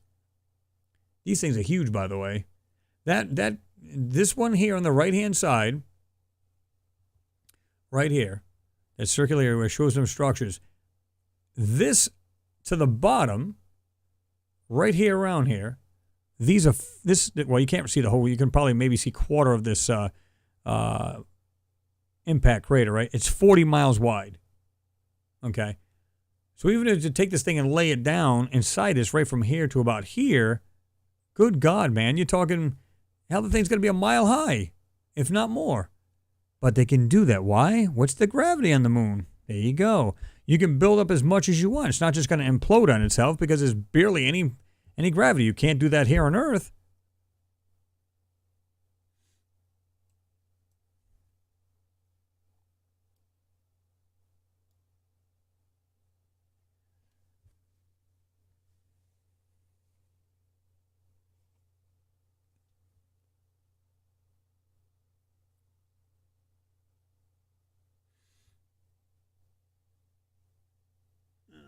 Let me see.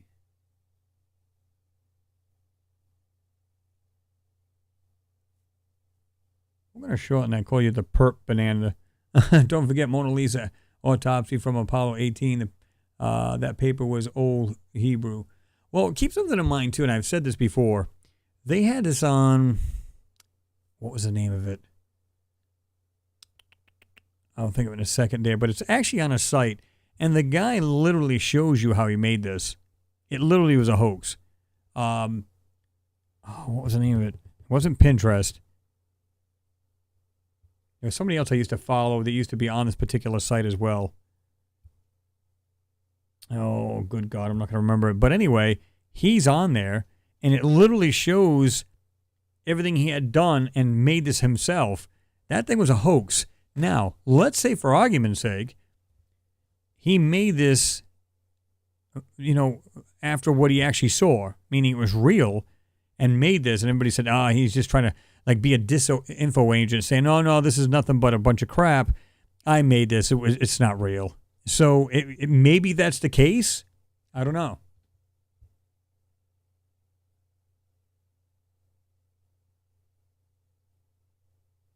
Renee V said, this is insane. Big fat buildings, 1 to 2 kilometers high. Well, 1 to, so like 1.5 kilometers high. Yeah, pretty much. Tennessee, you said, I guess finding out your planet is owned by aliens was a bummer. Well, maybe they just, for some reason, they just lived on. Well, here's the thing, too. I've said this before, so let me backtrack.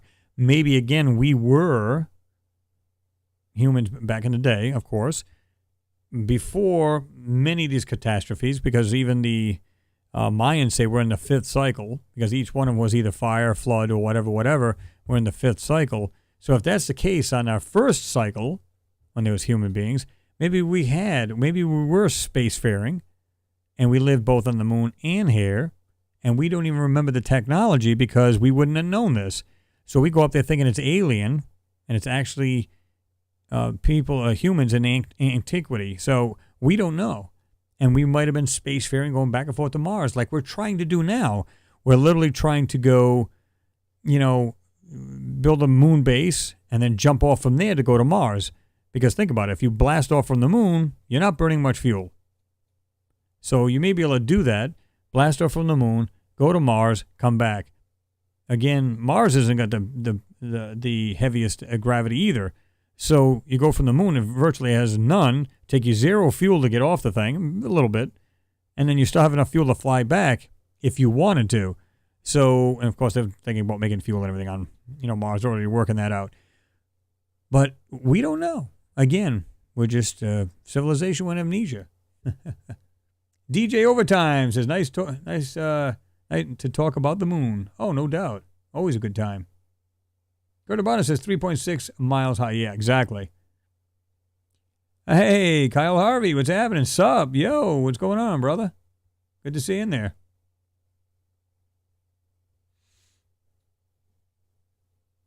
I don't know if that's CD Kaleo. Is that what that is? You can correct me if I'm wrong. I assume the structures on the moon are ruins. Many seem abandoned. Well, yeah, I mean, and then the other question has to come along. Okay, so where did these people go? But they also talked to, I think it was the Mayans, they were talking about how there's wars on the moon and wars on Mars. Hence the reason why they call it the war planet. Crazy, right? And again, DJ said, when kings ruled of the world. Well, thousands of years, actually, so yeah. Rico Dion Vigiloni, what's happening? October nights are perfect for Mars Anomalies Live. Kyle, thank you very much for the super chat. I appreciate you, man. You say I'm a super alien. Well, I believe that. I think we're all aliens. Think about it. We're all Martians. You remember we were talking about that, too, where scientists now believe in the theory of panspermia that we may actually be Martians anyway. Now, some people take to that, and some people go, no, that's not true. But it does not surprise me, again, if life started on Mars and then seeded here through some kind of, impact on Mars. And it doesn't have to be the one that completely annihilated Mars and took life out of it or off of it. But it could have been just a rock and somehow it just, boom, ejected right, just fell to Earth. How do we know? Appreciate it there, Kyle. And good to see you in there.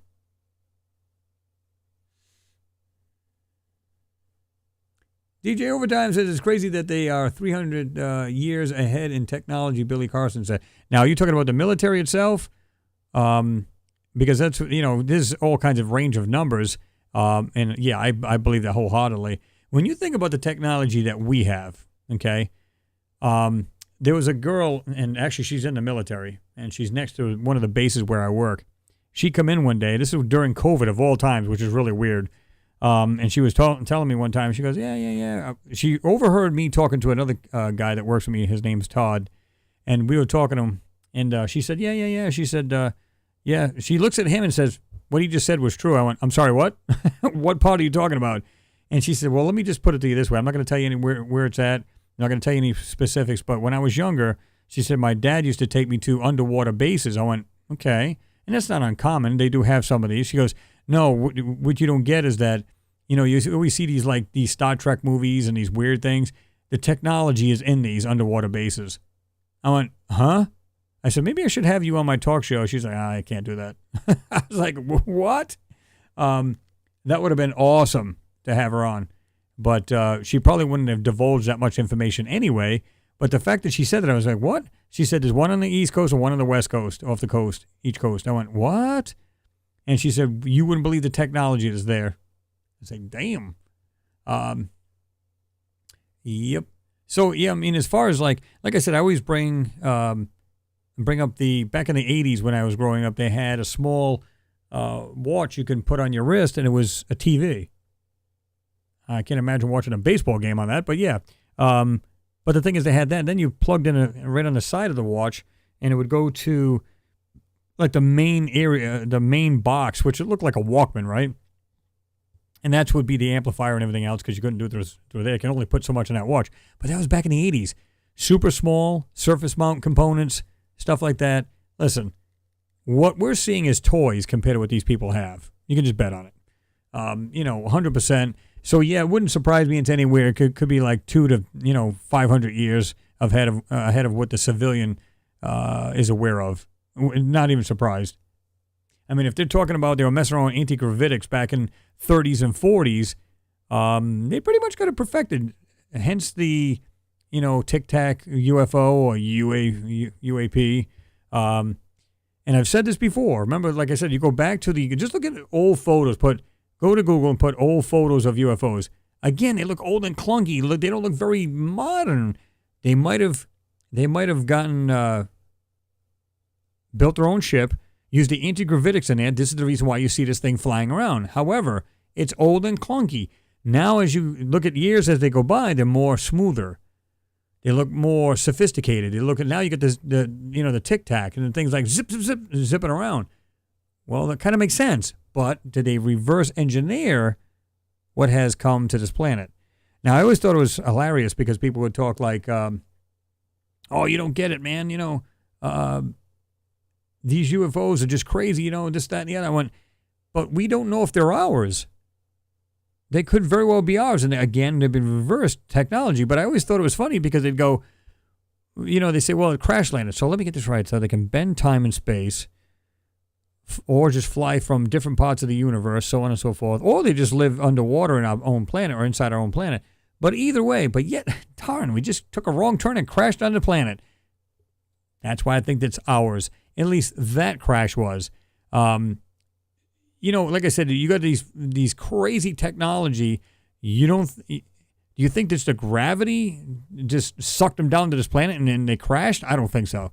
Especially when you got anti-gravitics. So it simply makes no sense. Hey, Jerry Lahane, what's going on? Good to see you in there. He said, I'm doing the watching of the experiences in military who were Dark Space Force super soldiers on Moon, Mars, and oh yeah, absolutely. That's a pretty good thing if you get more and more into that.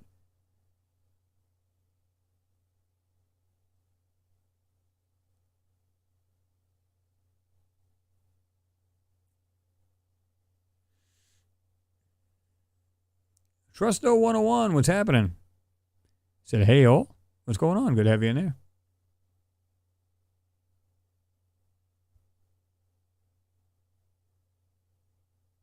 Tennessee said, true, I've heard humans do work on the moon.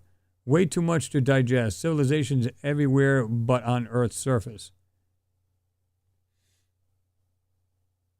Yep. DJ said, DJ Overtime said, whoa, that's exactly what I was talking about. Yep. He said you were about ready to mention the Tic Tacs.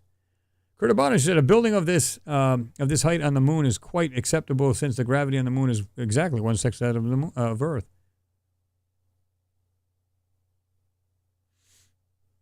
DJ, you said some sort of, well, let me go back because this thing just jumped on my ass here. I hate when it does that. It seems those are ours. Yeah, I mean, I believe that they are. Those are. Now, as far as other things that are flying around our skies, what we're seeing going through the, maybe passing the moon, just the stuff we see in the moon and Mars, no doubt in my mind. There's definitely either, again, we were way back in the day, we were spacefaring then, and we travel back and forth, or it's entirely different civilizations that lived on the moon and on Mars. Enrico, you said, I like the vintage UFO look. Keith Winston, you said, what's on the dark side of the moon? Well, there's plenty of structures. At least I've seen stuff that looks like structures on there. And even this one here, I believe, this one might have been on the other side of the moon. Because it's really no dark side in a sense, right? Because it does light up. It doesn't get lit by the sun. But I believe this one here is on the other side of the moon. And there's a couple other videos I had done that like that. Pretty cool.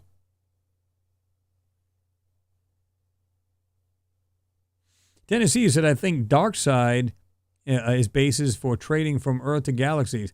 Well, it's either that or, think about this, and I've said this before, where if we had a base today, and I strongly believe we got bases on there now, because like I said, the Apollo missions, why would you stop going? They just said, well, there's no more funding, so therefore we're going to quit, that we know of. Well, let's suppose I'm correct, and there's bases on the other side of the moon, okay? And they can come and go as they please. Like I said, all they're going to do is use it like a retrofitted SR, 71. Boom, it's invisible to radar. Fly up there, bring supplies, come back. Why not? They're in spacesuits already in the cockpit. Retrofit the engines. Maybe they got plasma engines or something like that. Some say ion. But the thing is, the black ops and stuff like that would have technology that supposedly our scientists are working on now. You can almost bet they already got it. Just anti-gravitics alone, you could probably get to the moon in no time, right? They can come and go. Nobody sees them on radar. They continue to go up there and they go back and forth, and then they can use that, like you're saying, as a jump-off point from the backside of the moon and just fly outward. You know what I mean? How would you know? Nobody would be able to tell, and because it's dark, it absorbs light. Yeah, it's almost impossible to see it. Timothy Hanlon, he said, everything is being revealed. Yeah, slowly but surely, right? We should be a little faster than that. Perp Banana, that's what I'm going to call you because it's shorter. It looks like a tongue twister. I'm almost positive what happened was the Amazon delivery main hub on the moon was the new hub for UAP. Then Jeff got too big and Mars collapsed and froze moon, and someone was wrong. There you go. Maybe they called it Uber and it was just a wrong turn. Oh. Jerry Lahaney said cloning is a big deal in the soldiering. Mm-hmm. Keith Winston, you said, your question was, do you all believe in Planet X? Well, it depends. Now, NASA's found a planet, which they believe is Planet X, but their own Planet X, not Nibiru, if that's the one you're talking about. The Sumerians wrote about, Planet X, and it's supposed to have a 3600 elliptical around our star, our sun. Now, it's hard to tell, but I would have thought by now, unless, of course, keep in mind, 3,600 years, how much longer is it to them? I'm trying to figure out if it's a scale to our time, meaning 3,600 years, or their time. You know what I mean? It makes a big difference. But either way, we may have been alive so far, this civilization,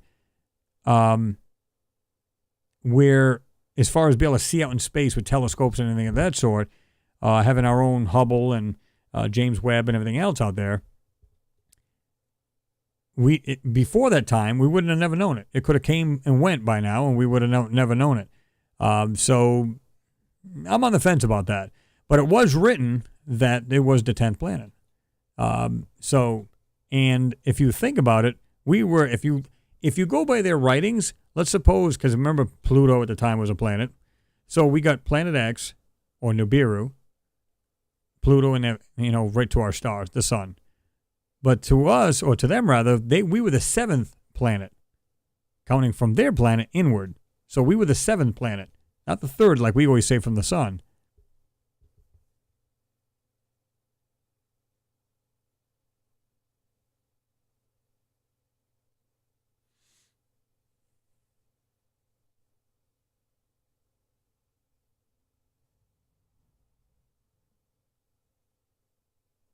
Keith Winston, you said, what did that family in Vegas really see in their backyard? That was, to me, the weirdest story of my lifetime. I'm trying to remember what that consisted of, because I've heard of it. Wasn't that relatively recent? Right. Okay, I think because I just followed up by your other comment, and what looked like was in their backyard. Remember, it looked like some kind of weird creature. Honestly, I don't know, but it was weird.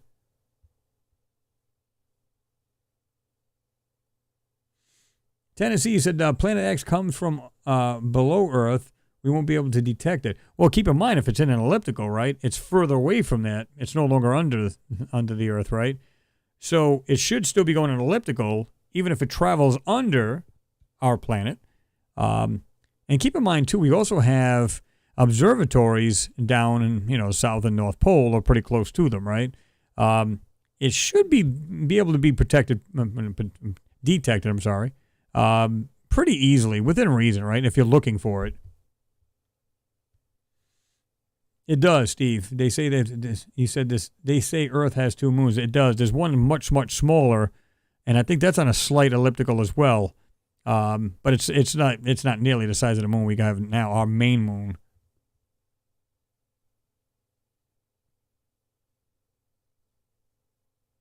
No, Kyle, when you said it wasn't the Sumerians, it was the Anunnaki. The Sumerians talked about the Anunnaki. The Anunnaki are from Nibiru. So you're correct as far as, but it was the Sumerians, that was their story they had wrote. And again, it was one of the stories that, just one of the many stories like that when they talked about the Great Flood, they had, 7 days, I forget what it was, that the Bible talks about where the Sumerians had 7 tablets of the flood in much greater detail. Just one of the other stories. So the Sumerians wrote about the Anunnaki. The Anunnaki, again, are from Planet X. Jerry Lehane, you said Rebecca Rose was sold into soldiering black ops by her dad, who had heavily into alien tech development. Nice. Don't you wish you knew these people? I mean, like personal level.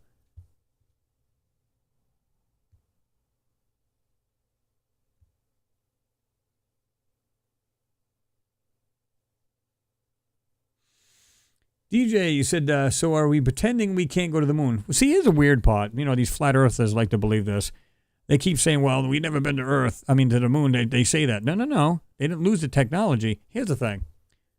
If you were to go back to rebuilding a car, okay, you want to start from scratch. All right, we're going to go back to the Model A or the steam engine car.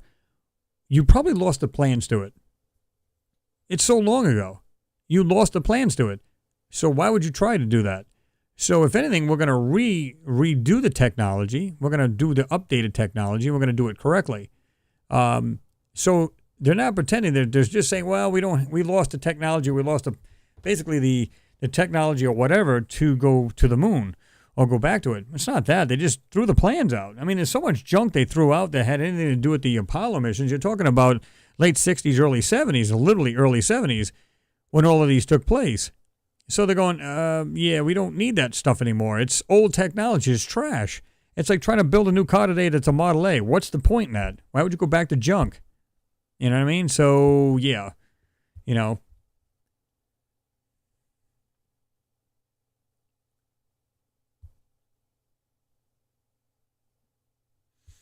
Kyle, thank you very, very much again for your support. I do appreciate you. And like I said, we already addressed that as far as Sumerians and stuff.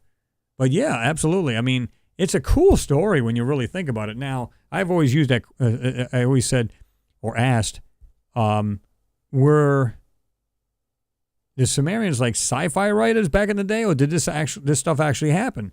Because it would have to be something that was of paramount importance for these guys to write, or some of these other ones like the Indians, where they, from India, where they talk about, in the Mahabharata, when they're talking about a lot of these wars with these basically these ships that they were cities.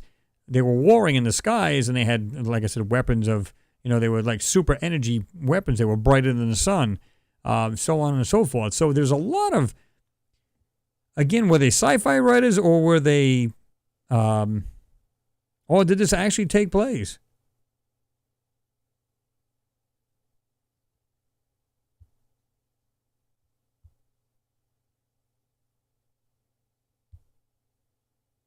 Yeah, DJ, I know what you meant. You said go to the moon again. I mean, yep. Oh, 100% we'll be going back. But like I said, they claimed that we lost the technology. No, we threw it away. It's trash. Tennessee, you said, for sharing.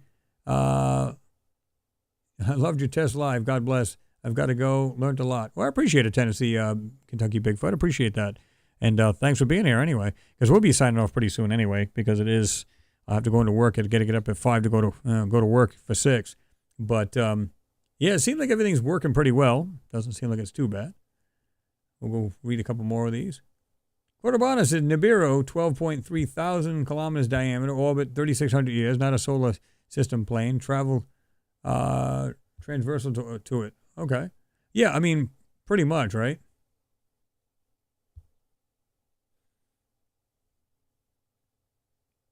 Era of intent. Great info. Keep it up. Yeah, we try to give out any information we got. And we don't know it all, but we try. I will share what I do know. DJ Overtime, what are your thoughts on this black satellite? Like like I said, my buddy Billy Carson had done a video on that, and I gave him all of the ones that I've enhanced. Let me see here.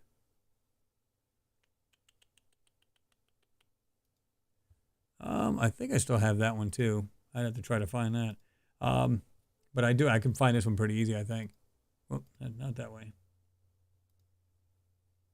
I think I actually have that.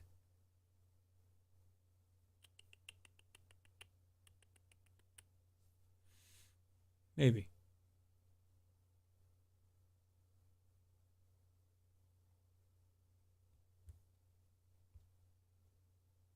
Oh, here we go. What I did, I'll show you this. Oh, wrong button here. Let's do this. Okay, so this is the photo that I enhanced. This is not the thermal blanket they want you to believe. And this thing is wild. It is totally not the thermal blanket.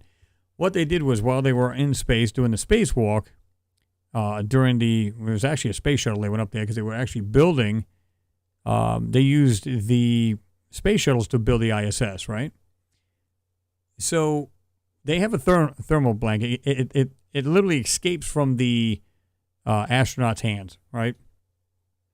And it drifts off into space. And they see this, and they take pictures of it. Oh, yeah. Now, this thermal blanket went over what they call a trunnion pin.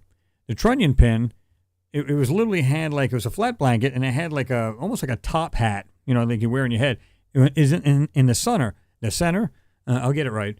You slide this over this trunnion pin. Now, the trunnion pins were made for each part. They were on each part of this section of the ISS. Now, these pins were made to, when you put it in the bay of the space shuttles, they literally locked into place inside there. That's what these pins were. They locked inside this, the bay area, so to speak. So that's what these blankets were for. They were thermal blankets and stuff like that, but they weren't very big. Now, when you look at this thing, it doesn't look nothing like a blanket, but they want to pass it off as a blanket. There's a smaller view of it. You can actually zoom into that. This thing is not a blanket. Now, I can show you this right here. Here's one of the trunnion pins. You can see the blanket is gone. It's on the left-hand side right here. See that steel pin sticking out? That blanket is gone. You look at the one on the right, just barely off screen, you can see it's over that pin. That's what flew off, okay? That is not a blanket. There's no way in hell what we're seeing here. And you can see where I've done this. You can see that it's dark right here. I brought it up a little bit, but that didn't come out the best what I would have liked to have seen. Again, this by far is no blanket at all, but they want you to believe that. This, on the other hand, could very well be the blanket. Notice how it has like flaps. And it does actually have like a couple flaps that are on this thing. Again, this is the blanket. You can see it. 100% that's the blanket. But that's what they want you to believe. Every photo that's ever been taken is that blanket. That's not true. That's a bunch of crap. Here's another photo of it. Right there.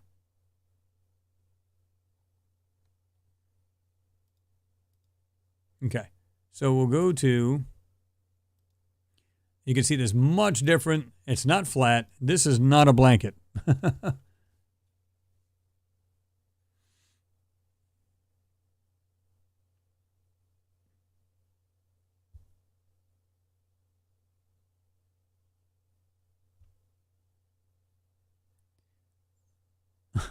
I like we said to DJ. Black Knight satellite is NASA's space balloon, pretty much. Like swamp gas, he said. They were serious. Steve Garnham, you're talking about Vimanas, which was, in the Mahabharata from India. And they actually had like gyroscopes, like with Mercury and spinning super fast and everything else, and they got like anti-gravity off that. Now, again, whether that's all true, still, it's pretty cool.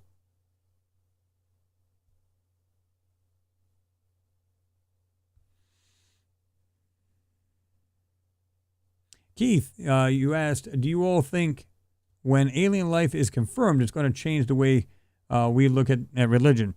I don't know about that. Depending on, what you read or whatever. Like I said, there's a lot of people, like I think even the King James was talking about how there's 99 worlds and that, excuse me, I think that's Shriners. No, I'm kidding. It's tea, trust me. Even though it says cores on it.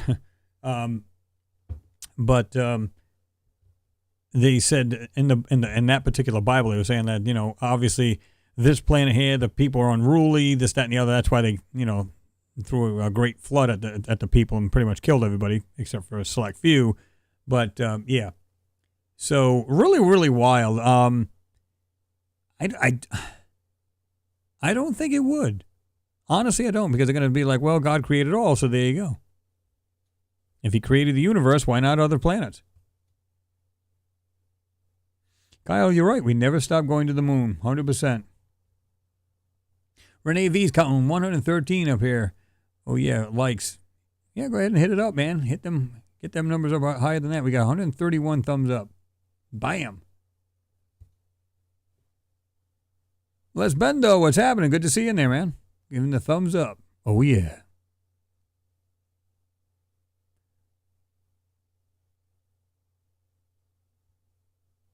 Keith, you said, how do they connect to the ISS when it's going so fast? I never could understand. Well, keep in mind that the ISS is going about 17,500 miles an hour, right?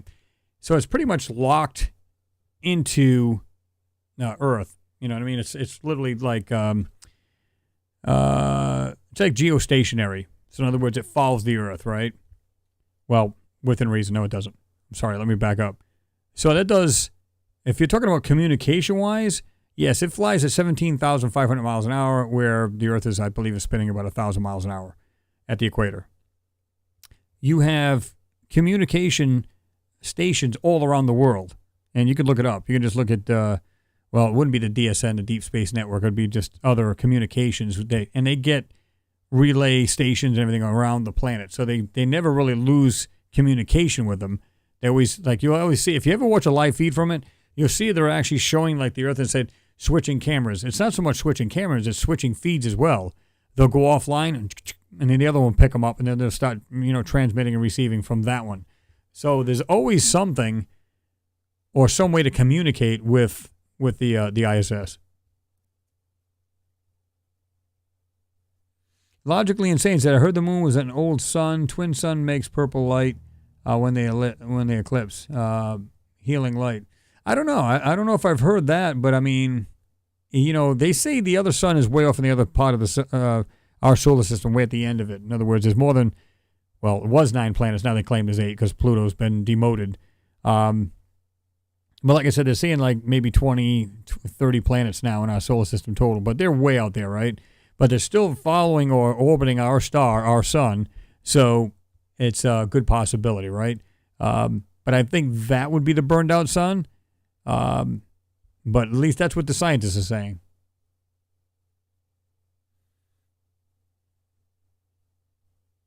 CJ Arnold, what's happening? He said, hello, my friend. Great to see you as usual. Regards, CJ South. If that's a blanket, I'm the Pope. Yeah, exactly. I'll sell you some swampland in Florida. Oh, yeah. Keith, he said, how fast are they moving doing the spacewalk? Same amount. Same thing. 17.5. Because you got to remember, you're moving along with the actual ISS. So if you're on, like you're doing a walk and you're attached to this thing, even if you're tethered to it, you're still, the momentum, there's nothing to slow you down out in space, right? There really is no friction. There's no, so if you were to get pushed out of the ISS, you would just keep going. Whatever speed they pushed you out of it, there's no way to stop you. So, unless, of course, you get in closer. The way they do the speed is like 17.5 roughly. It can vary a little bit here and there, but slightly upper or slightly lower. But what happens is when, if they were to go a little faster, they go out into space. If they go a little slower, they go right into the Earth. The gravity would take over and suck them in. It's like taking like a string with a ball on it, go like this, real slow, and it's like just way down near your hand. But the second you start doing this, it keeps it up. If you were to slow it down, it starts dropping. Go too fast, you might let go of the string and it'll go. Remember the clackers? Remember the old clackers we used to have? But that's basically what it's saying. That's basically how it works.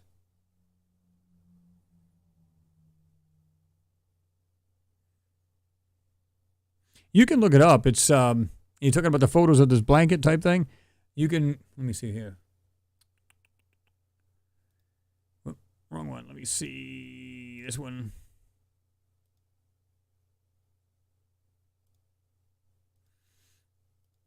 I don't remember if this was.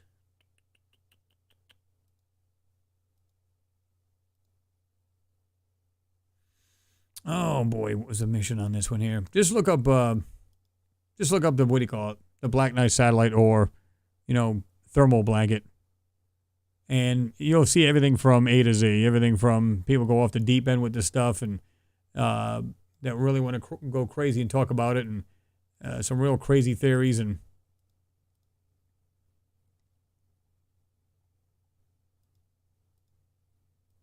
let me see here. Okay, those are the other blankets.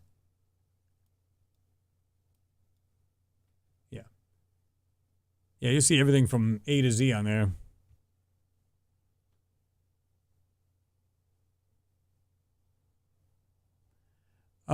Like I said, you'd have to Google it. I don't have it personally right here. I mean, I can find it later on, but they're easy to find.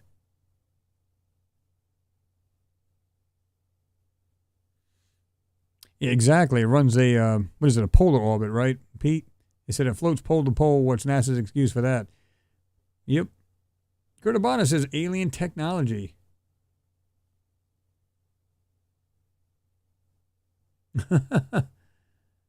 Kyle, the cups are Coors Light. Chris, are you on a diet? Need to be. Packed on a couple of LBs lately. Nothing that can't be taken care of.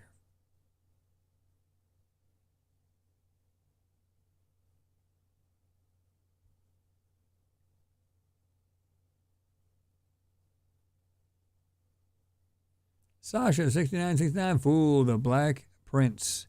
Oh, yeah. Ralph Franco, what's going on? Good to see you in there, man. Ralph Franco, fantastic brother. Glad to see you. Love the background. Well, I appreciate it. I'm kind of like mess with the light, so it's kind of scrolling with me a little bit here. But DJ, thank you. He said hit and like and subscribe, everyone. Yeah, if you're not subscribed to the channel, please do so.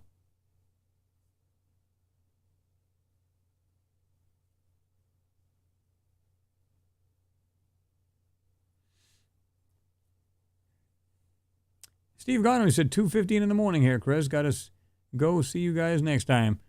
Yeah, I hear that. I'll be getting off here pretty soon myself in a little bit. But Steve, thanks for being here, man. Appreciate you, and have yourself a good day tomorrow, right? Kyle, if that's a blanket, I'm going to bed. Keith, you asked, how do they get us humans into the ISS moving that fast? Well, keep in mind, when they launch, they don't go straight out in space. What they do is they time this thing perfectly. So they'll take off, and it'll go around the Earth, pick up speed, and then rendezvous with that particular, the ISS or whatever they're going to, because there's other countries have stations too out there. But they'll go around the Earth and then rendezvous with it, so they're going just as fast, and all they got to do is get closer to it and dock right up to it, as long as they're going the same speed. It's kind of like if you and I were both driving our own cars, and we're on the highway. I can literally get on there, just as long as I'm doing 70, you're doing 70, I can match speed with you. Of course, I'd have to come onto the highway and do, go faster than you to catch up to you. But then once I do, I can match speed with you. This is the reason why they go around the Earth once or twice. I think it's maybe once on there, but they'll literally go around once and pick up speed and then rendezvous with it. But it's all about timing, right?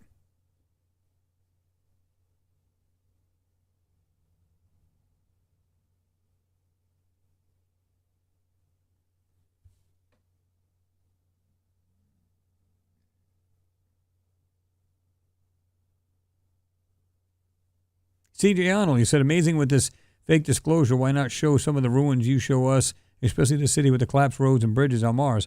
Exactly. It's almost like they just want to keep everybody just in the dark. We don't want to tell you guys anything. We can't do that, which I think is BS.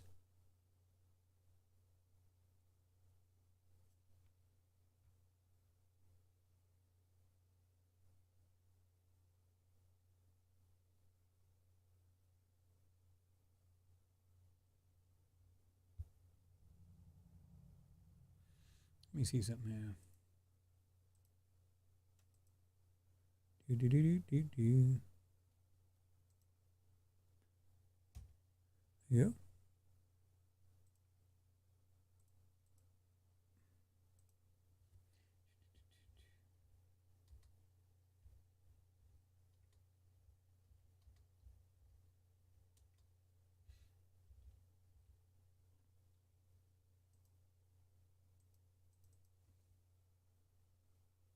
All right, just want to make sure here.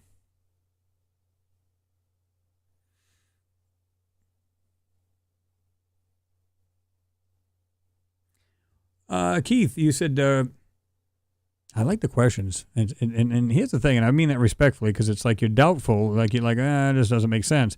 17,000 miles an hour, yet it takes 3 days to get to the moon. I don't get it. I'm sorry, y'all. I think the moon is 250,000 miles away. We should be there in a day. And there in a day, right?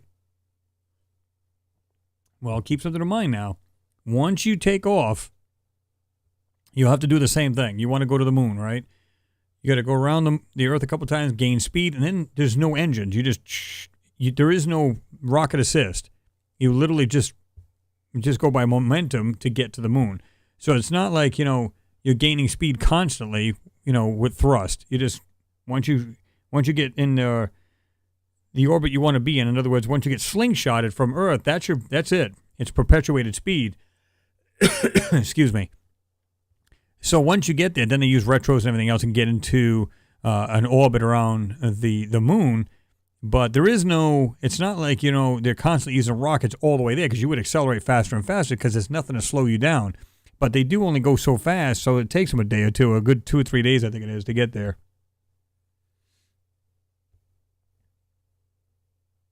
Alfie Joe Bob, what's happening? It's good to see you in there. He said, hi, Chris. Hope you're doing good there, Alfie.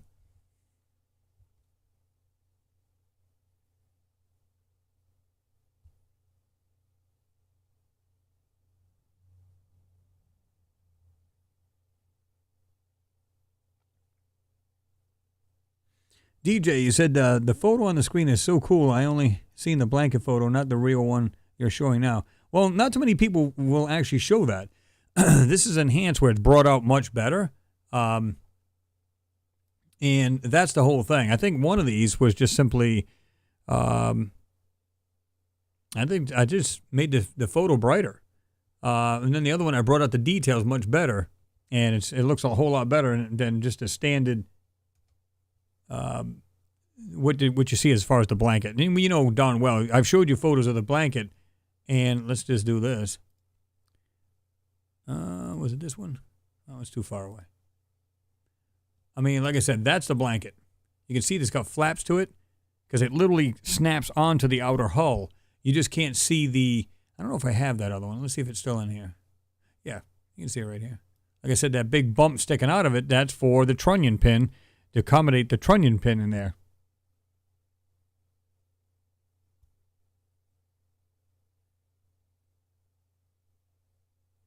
Mike Cameron, yes it is. Is that the Dark Knight thing? Absolutely.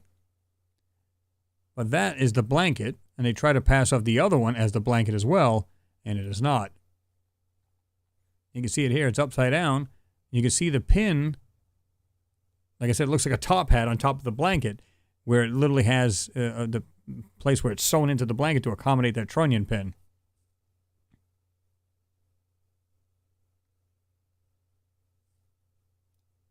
This is not.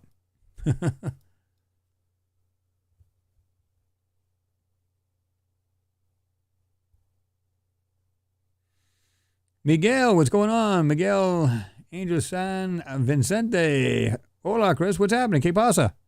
Saludos. Okay. Argentina. Awesome. What's going on? Good to have you in there.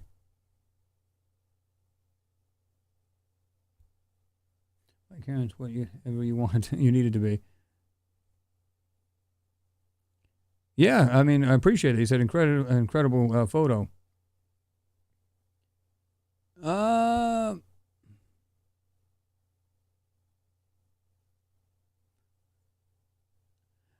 Terry, you said, good question. You said, why doesn't NASA go and look at it? Oh, I'm sure they have. Like I said, during these missions, on the space shuttle missions. And I'm trying to remember which one this one actually was. And it's not coming to me. But the thing is, it's like, they've looked at this thing.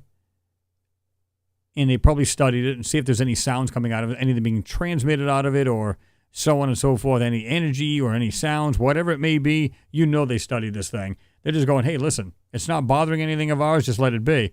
And if you think about it, it's not far-fetched to believe something, another civilization put it into orbit here. We're doing the same thing to Mars right now.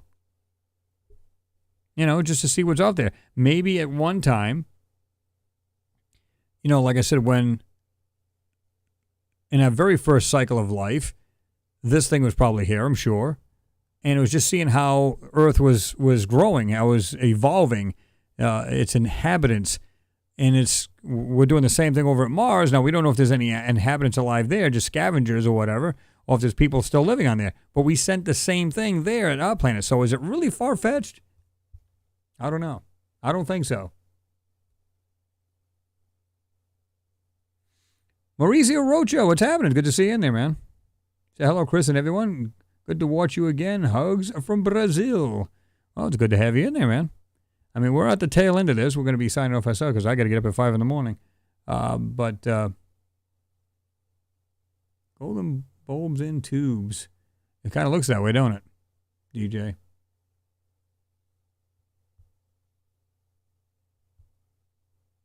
Stefan, what's going on? Good day. Martinez, he said, welcome back, Chris. Well, appreciate it.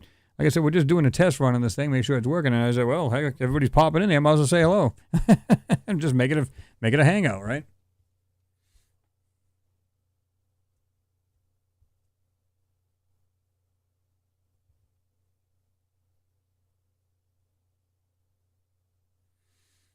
Well, DJ, you said Tesla received a transmission from it. Well, here's the thing. When he was listening, I believe it was on, I don't remember if it was on a ham band or not, but I know he was listening to it. At one point, he thought he was listening to Mars. Because keep in mind, this goes way back. This is before satellites. So now, is it a possibility he was listening to this thing? Or was it from Mars? So, and then, of course, some people speculated it could have been just other transmitters here on Earth, and he just happened to be picking it up because if you know anything about radio, you can have propagation through the atmosphere, and you can talk long distance, especially on AM radio. If you go out there like 12 o'clock at night and you tune in, you can hear radio stations on AM all over the United States almost. And I'm here in West Virginia, and I can listen to Boston channels where I'm from Rhode Island. I can listen to Boston channels. I think it's 1180. I don't know if it was WBZ, but so the thing is, it's like you can listen around the world. I mean, I've got a shortwave listening station behind me. I got it on the opposite side of the room, and it's really, really cool because you can sit there and listen to people around the world. I can also decipher CW, Morse code, so you can listen to people talking in one way, and you can actually read it out, and you can hear on another band, people talking. So it's nice to be able to just kick back. You're playing with your phone, but you're listening to conversations, seeing conversations. And get it set up where you can hear local police and fire, all that junk too. But listening around the world is actually pretty cool. It's nice to be able to do that and hear other people's perspectives, or they're just having a good time. And it's a cool little hobby,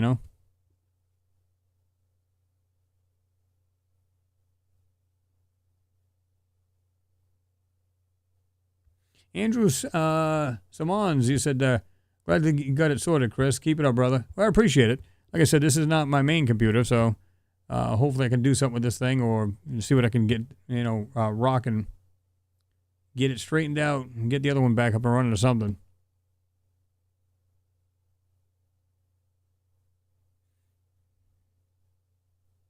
Yep, Jerry Lahane, Skipland, pretty much.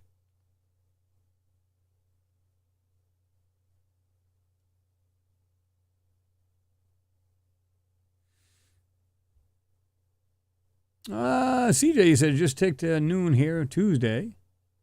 Time for what time? West Virginia time, Chris. It's 9:33 p.m. here. DJ, you said it is said to be at least 13,000 years old. Well, that's what they've been saying, and I'm not sure that's exact amount of time, or if it is it. But yeah, I mean, if it's been there that long, Think about it, and that's right around the last ice age we've had. I think it was like 13.5, I think it was. I think that's what they said, somewhere on there. As far as our last ice age, I think it's like 13 to 15,000 years ago. But really wild, right? Now, if you were alive back then 13,000 years ago, you would have never thought of anything out in space. You would just look at the stars at night, and that would be the end of it.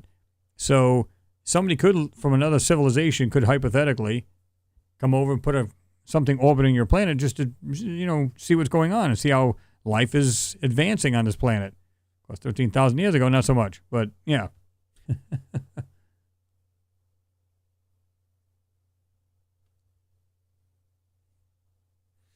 That's right, Kyle. You're back in Ohio, aren't you? You said 9:35 here, so it's pretty much the same thing.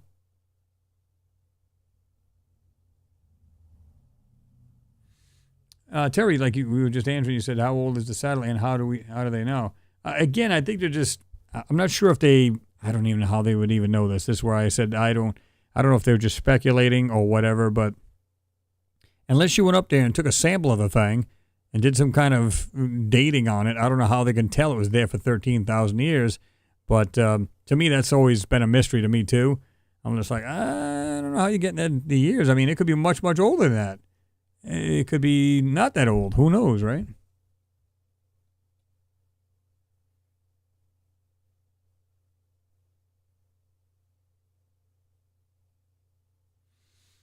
Kyle said, people, please, we've been coming and going off this planet for millions of years and millions of years. Yeah, exactly.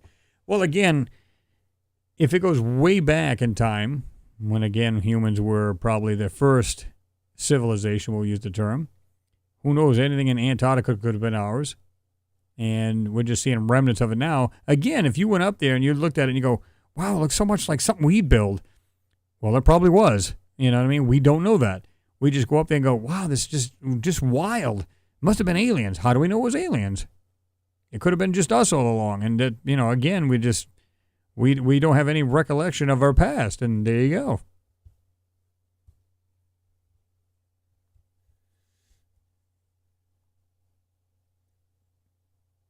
Kyle, we do know, Chris, how long. Oh, yeah.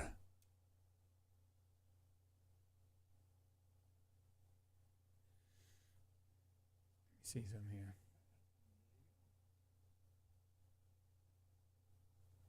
Okay. I was just trying to hear this thing at the same time. Let me see. Is this all the way up? Okay. Just trying to hear the feedback, the talk back on this.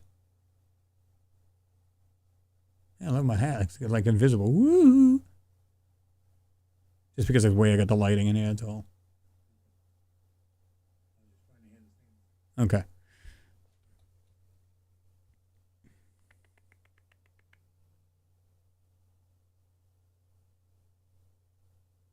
Oh, okay, Kyle. You said just using the pyramids as an example.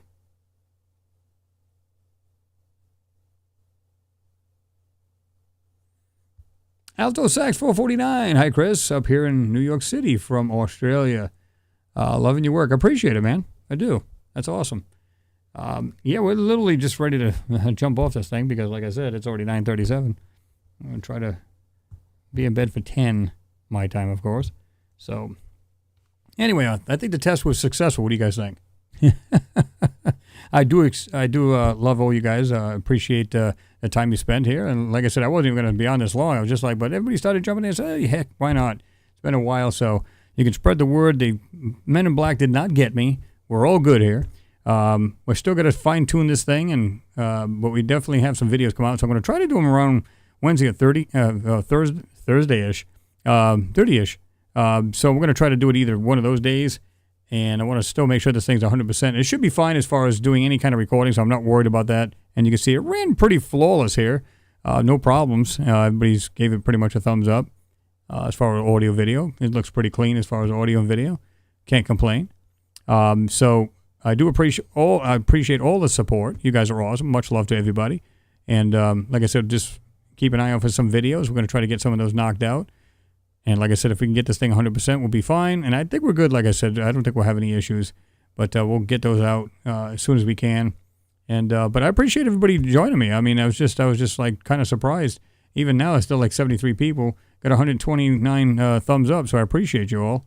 And yeah, I mean, if you haven't done it yet, please do so. Hit the thumbs up. And if you haven't subscribed, subscribe to the channel. Be glad to have you on there. Rexy Husky channel, what's going on, man? I'm going to say a quick hello to you, and I'm going to be heading out. But thanks for your work, you said, Chris. Chris. Chris, let us know about the live chat and schedule every week. Yeah, I mean, the things have been, what throws me off, and I told you this before, I didn't want to lie to you guys and say, oh, by the way, next Saturday will be on, and then everybody gets their hopes up, and no. So I said I would do it like on a Friday, and I really haven't done it because I really haven't had the time. That's one of my busiest days is Tuesdays and Fridays. And, of course, they are busier during the day, during the rest of the days, but not quite as busy, right? So we're going to try to get these things out Wednesdays. Wednesdays and Thursdays is probably the optimum time to do them. Even if I'm not doing anything on the weekend, I'll try to have the live feed too. So I'm not going to tell you guys anything yet that we're going to do it this weekend. I don't want to get anybody's hopes up, and I definitely want to be able to get that rocking and get make it the norm as we were doing before. But with that, I'm going to let everybody go. Rock and roll, everybody. Everybody be safe. Much love to you all. Thanks again for all the support. You guys are awesome, and I do appreciate every one of you. Like I said, and if anybody asks you, say, yeah, he was on, man. You missed him big time.